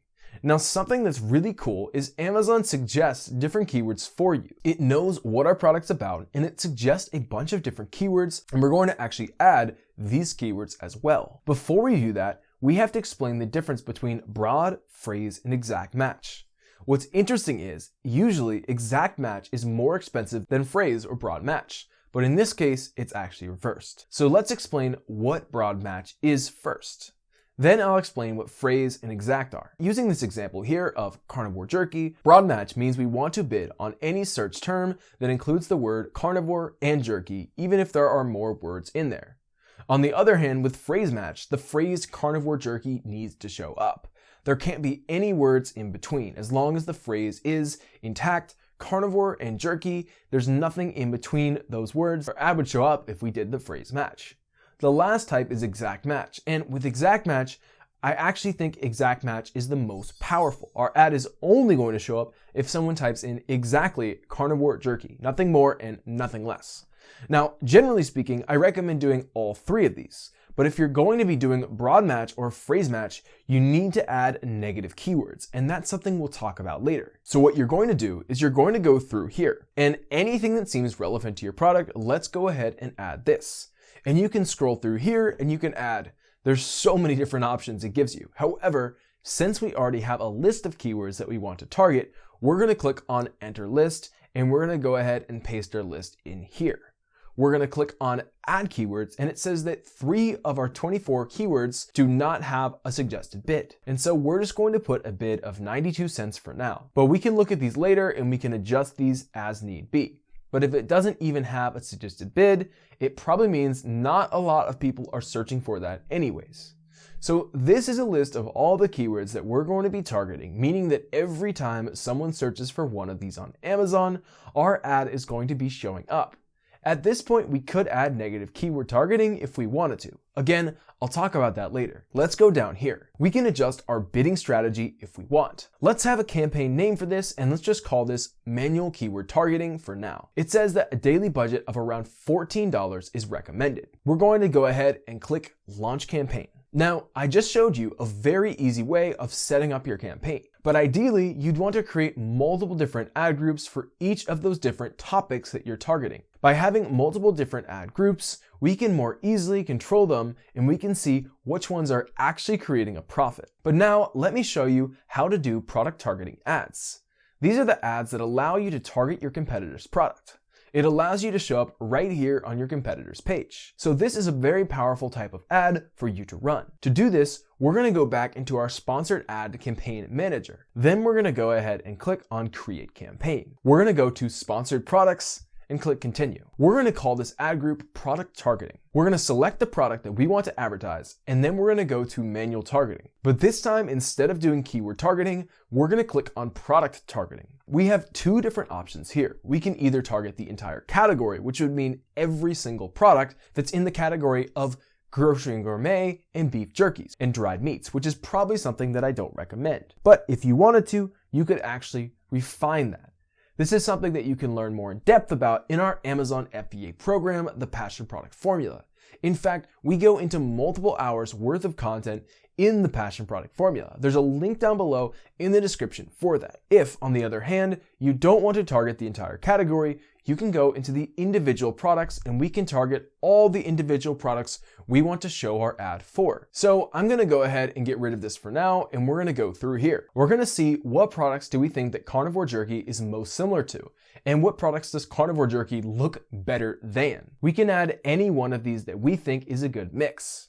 I'd recommend taking some time and actually thinking through which one of these do you want to have your product show up on their listing for. For now, I'm just going to do this. I mean, these are very expensive bids. It's interesting. We can also do this for negative product targeting. This is really good if you're going to do an entire category. You could say, I want to target these products in this category except for these certain ones. It's also good to find products that have worse reviews than yours, or are newer and just have fewer reviews altogether, or maybe bad listing images. If you bid on those products and you show up in front of them and you have better reviews and your product looks better, you could potentially be stealing customers away. We're going to scroll down here and we're going to put a daily budget of $14. We're going to change this campaign name to product targeting. Again, right now, since this is a very basic overview, we only have one campaign in one ad group. My recommendation to you is to actually do different ad groups for different types of products, but for now, we're gonna go ahead and click on Launch Campaign. At this point, you can see that we have three campaigns: the automatic campaign, the manual keyword targeting campaign, and the product targeting campaign. For all of these, we could add what's called negative keywords. What a negative keyword is it tells Amazon that you don't want your ad to show up anytime a certain phrase or keyword is being searched. For instance, we could go to automatic campaigns. Since carnivore jerky is a beef jerky and does not contain turkey, chicken, or any other types of meats, I want to add negative keywords so if someone types in chicken or turkey, I don't want our product to show up. The first thing I'd recommend doing is using your brain and thinking about all the types of things that someone might search for in Amazon that's related to your product that you do not want your ad to show up for, and add those into negative keywords. But another thing you can do is use Helium-10. Use the magnet tool. Go down this list and see everything that's relevant that people might be searching for, that if they were to search for that, you don't want your ad to show up for. Then you can put that into your negative keywords. That's how you can set up your Amazon PPC campaigns. After years of selling on Amazon, my biggest problem was wasting thousands of dollars on PPC campaigns that weren't getting any sales. But about a month ago, I found AdSpurt, and it's already paid off. That's because AdSpurt uses AI-powered software to automatically optimize PPC campaigns on Amazon, Walmart, eBay, and on a whole lot of other platforms. All you need to do is tell AdSpurt your advertising goal, and AdSpurt tools reduce wasted ad spend and adjust your bids to maximize your campaign performance. Their intraday bidding rules use hourly data to increase bids when buyers are most likely to buy. Plus, AdSpurt can predict the behavior of keywords, ad groups, and campaigns to forecast which decisions you make can have the biggest impact. Their budget suggestion tool offers detailed changes to help you budget smarter, better, and faster. And with their Criterion Hub, AdSpurt suggests high-performing keywords to improve your campaigns. You can fine-tune all their metrics while staying in control of your budget. AdSpurt users on average get 75% more conversions and have made over $200 million worth of revenue and lowered their ad costs by 17% in just 30 days, all automatically. Complete effortless improvement. So use that link in the description to start your free 30-day trial, and later on, if you do start a subscription, you'll get 30% off AdSpurt for the first 6 months. So click that link in the description to sign up to AdSpurt and improve your PPC campaigns today. So for carnivore jerky, the ads actually started working so well from the beginning that we ended up having to turn off the campaign because we were about to sell out of our product. The important thing to note is that the first week of launching your product really matters a ton. So we can use PPC as a strategy to get as many sales as possible during that first week. And during that time, we don't really even care about the profitability of a product. We just care about getting as many sales as possible. This is because Amazon is a momentum game, especially when you're just launching a product.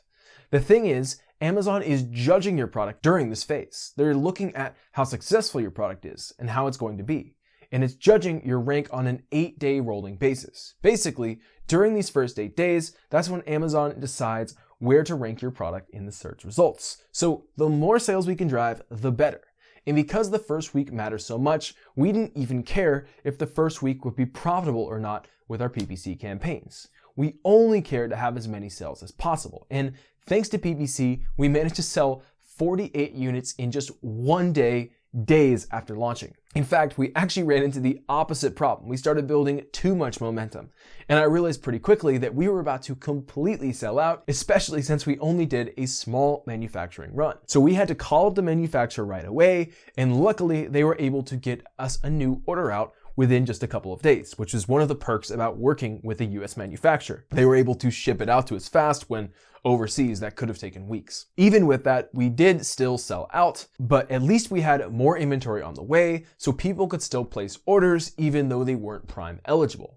This did slow down a lot of our momentum, and it's definitely something new sellers need to be ready for. So at this point, it's been over a month of launching carnivore jerky on Amazon, and I'm going to share with you the honest results. And if you haven't yet, smash that like button because no one else on YouTube is going to share with you the exact product that they're selling along with the honest results, including costs and actual profit margins and all the different details. So in total, in the last 2 months, this product has done over $26,145.89 in sales on Amazon. Now, of course, if you're subscribed to this YouTube channel, you know that that's revenue and not profit. There are a lot of costs associated with selling a product on Amazon. The first cost we had is the cost to manufacture the products that we sold on Amazon, and we spent a little over $4,352 on that cost. We also spent over $2,279 on the Amazon selling fee, and this is a 15% fee that Amazon takes every time you sell a product on Amazon,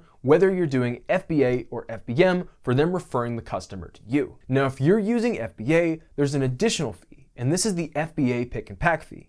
And we spent almost $6,402 on this fee. And this is the fee that you have to pay every time you get an order. Amazon has to pick, pack, and ship your product out to the customer. Now, this fee does include shipping and handling, and the Amazon FBA pick and pack fee is oftentimes cheaper than shipping it would be if you had shipped it yourself. And for other fees, we had to spend $675 for the inbound transportation charge, or let's just simply call it shipping, into Amazon. And in total, over the last 2 months, we made $12,435 in profit. That's crazy. But now I'm going to share with you the 3 biggest mistakes, the most common mistakes that we made throughout this journey, and also a lot of new Amazon sellers make. And the first mistake that a lot of new sellers or wannabe sellers make is they don't put in the work. And with selling on Amazon, the more work that you put into creating your product and marketing your product, the better the results you're going to get. And with carnivore jerky, we already had a list from our previous carnivore electrolyte launch. So we sent email out to everyone, letting them know about our new product and giving them a special discount for launch date.